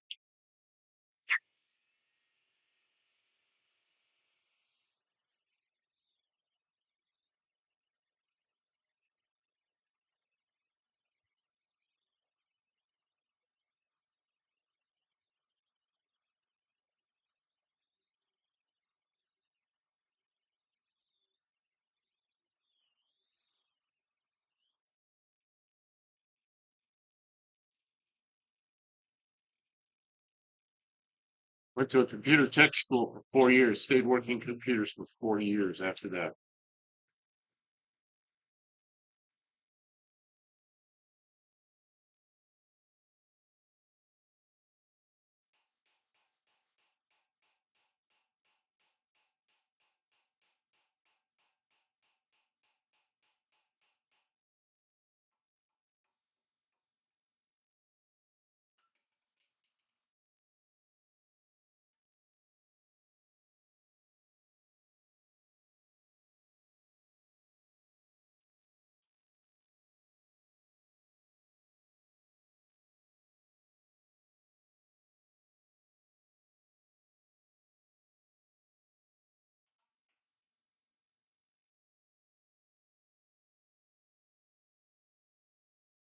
What'd you cut off?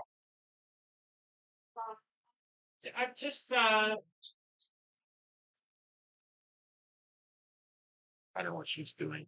sorry, I don't know how to explain what I'm doing, but She's cutting and hammering and being noisy. it kind of relief inside of the manifold so that it would hopefully give. Kind of leaf in the side of the mouth. Oh, because the cold stuff. I know what you're doing. Yeah, try to spread it. Well, just any. Yeah. I'd stay quiet here in Colorado. My wife puts up with me. Yeah, after that, you probably would stay quiet. Man,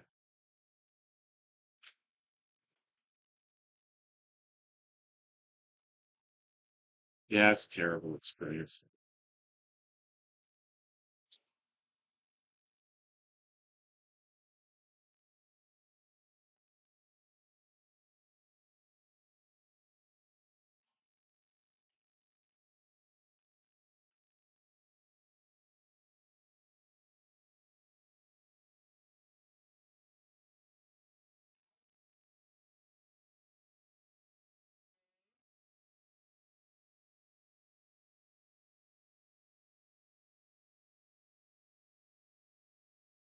Tim, it's nearly 1. All right, let's be done then. I think we need to be done by 1. So that's like what, a 7-minute, 6-minute lead on shutting down.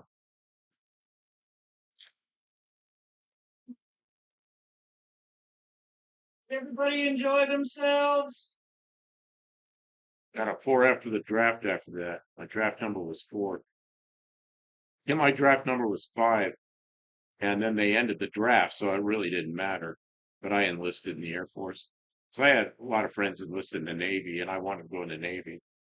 And just the way the recruiters were, I ended up walking to the Air Force recruiter before I walked into the Navy. I never got the Navy recruiter because he told me I could have a guaranteed job as a jet engine mechanic, and that sounded pretty good. So it was all about jet engines. But I always thought if I learned about jet engines, I'd go out and set the land speed record. But That's not how it but works. that's not how it worked. Yeah, at least I was smart enough not to do that. Got a 4 after the draft. I'm just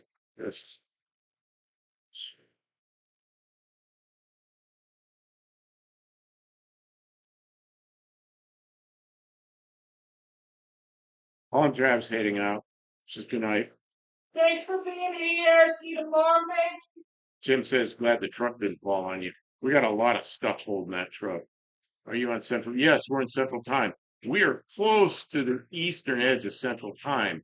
If you go east in Tennessee from here, I don't know, an hour or so, you end up in Eastern Time.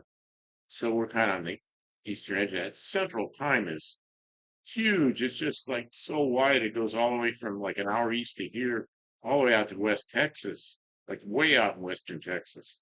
It's an enormous time zone.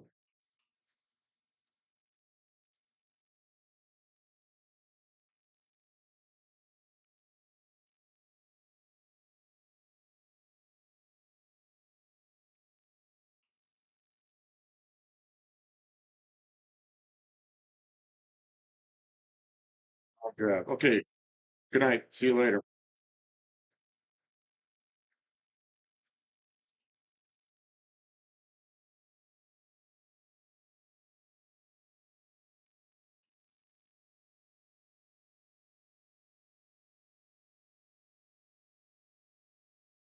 Good work, Kim and Buck. I didn't do anything. I guess I held some. Did you? I held something. And Tim says, dog's telling me it's their bedtime. And Mexican Spec saying adios all. Time to go. Okay, Kim, how do I shut this thing down? Mouse. With the mouse. Good instructions. Right side of overword. Oh, it says stop streaming. Yeah. That looks like a button. Is there an end stream? There's end broadcast and there's stop streaming. Yeah, we want to end the podcast so that Okay. it just shuts down. Okay. Thanks everybody for being here. Good See you night. tomorrow. Hopefully we see you tomorrow at 7 Central. Take care. Good night, everybody.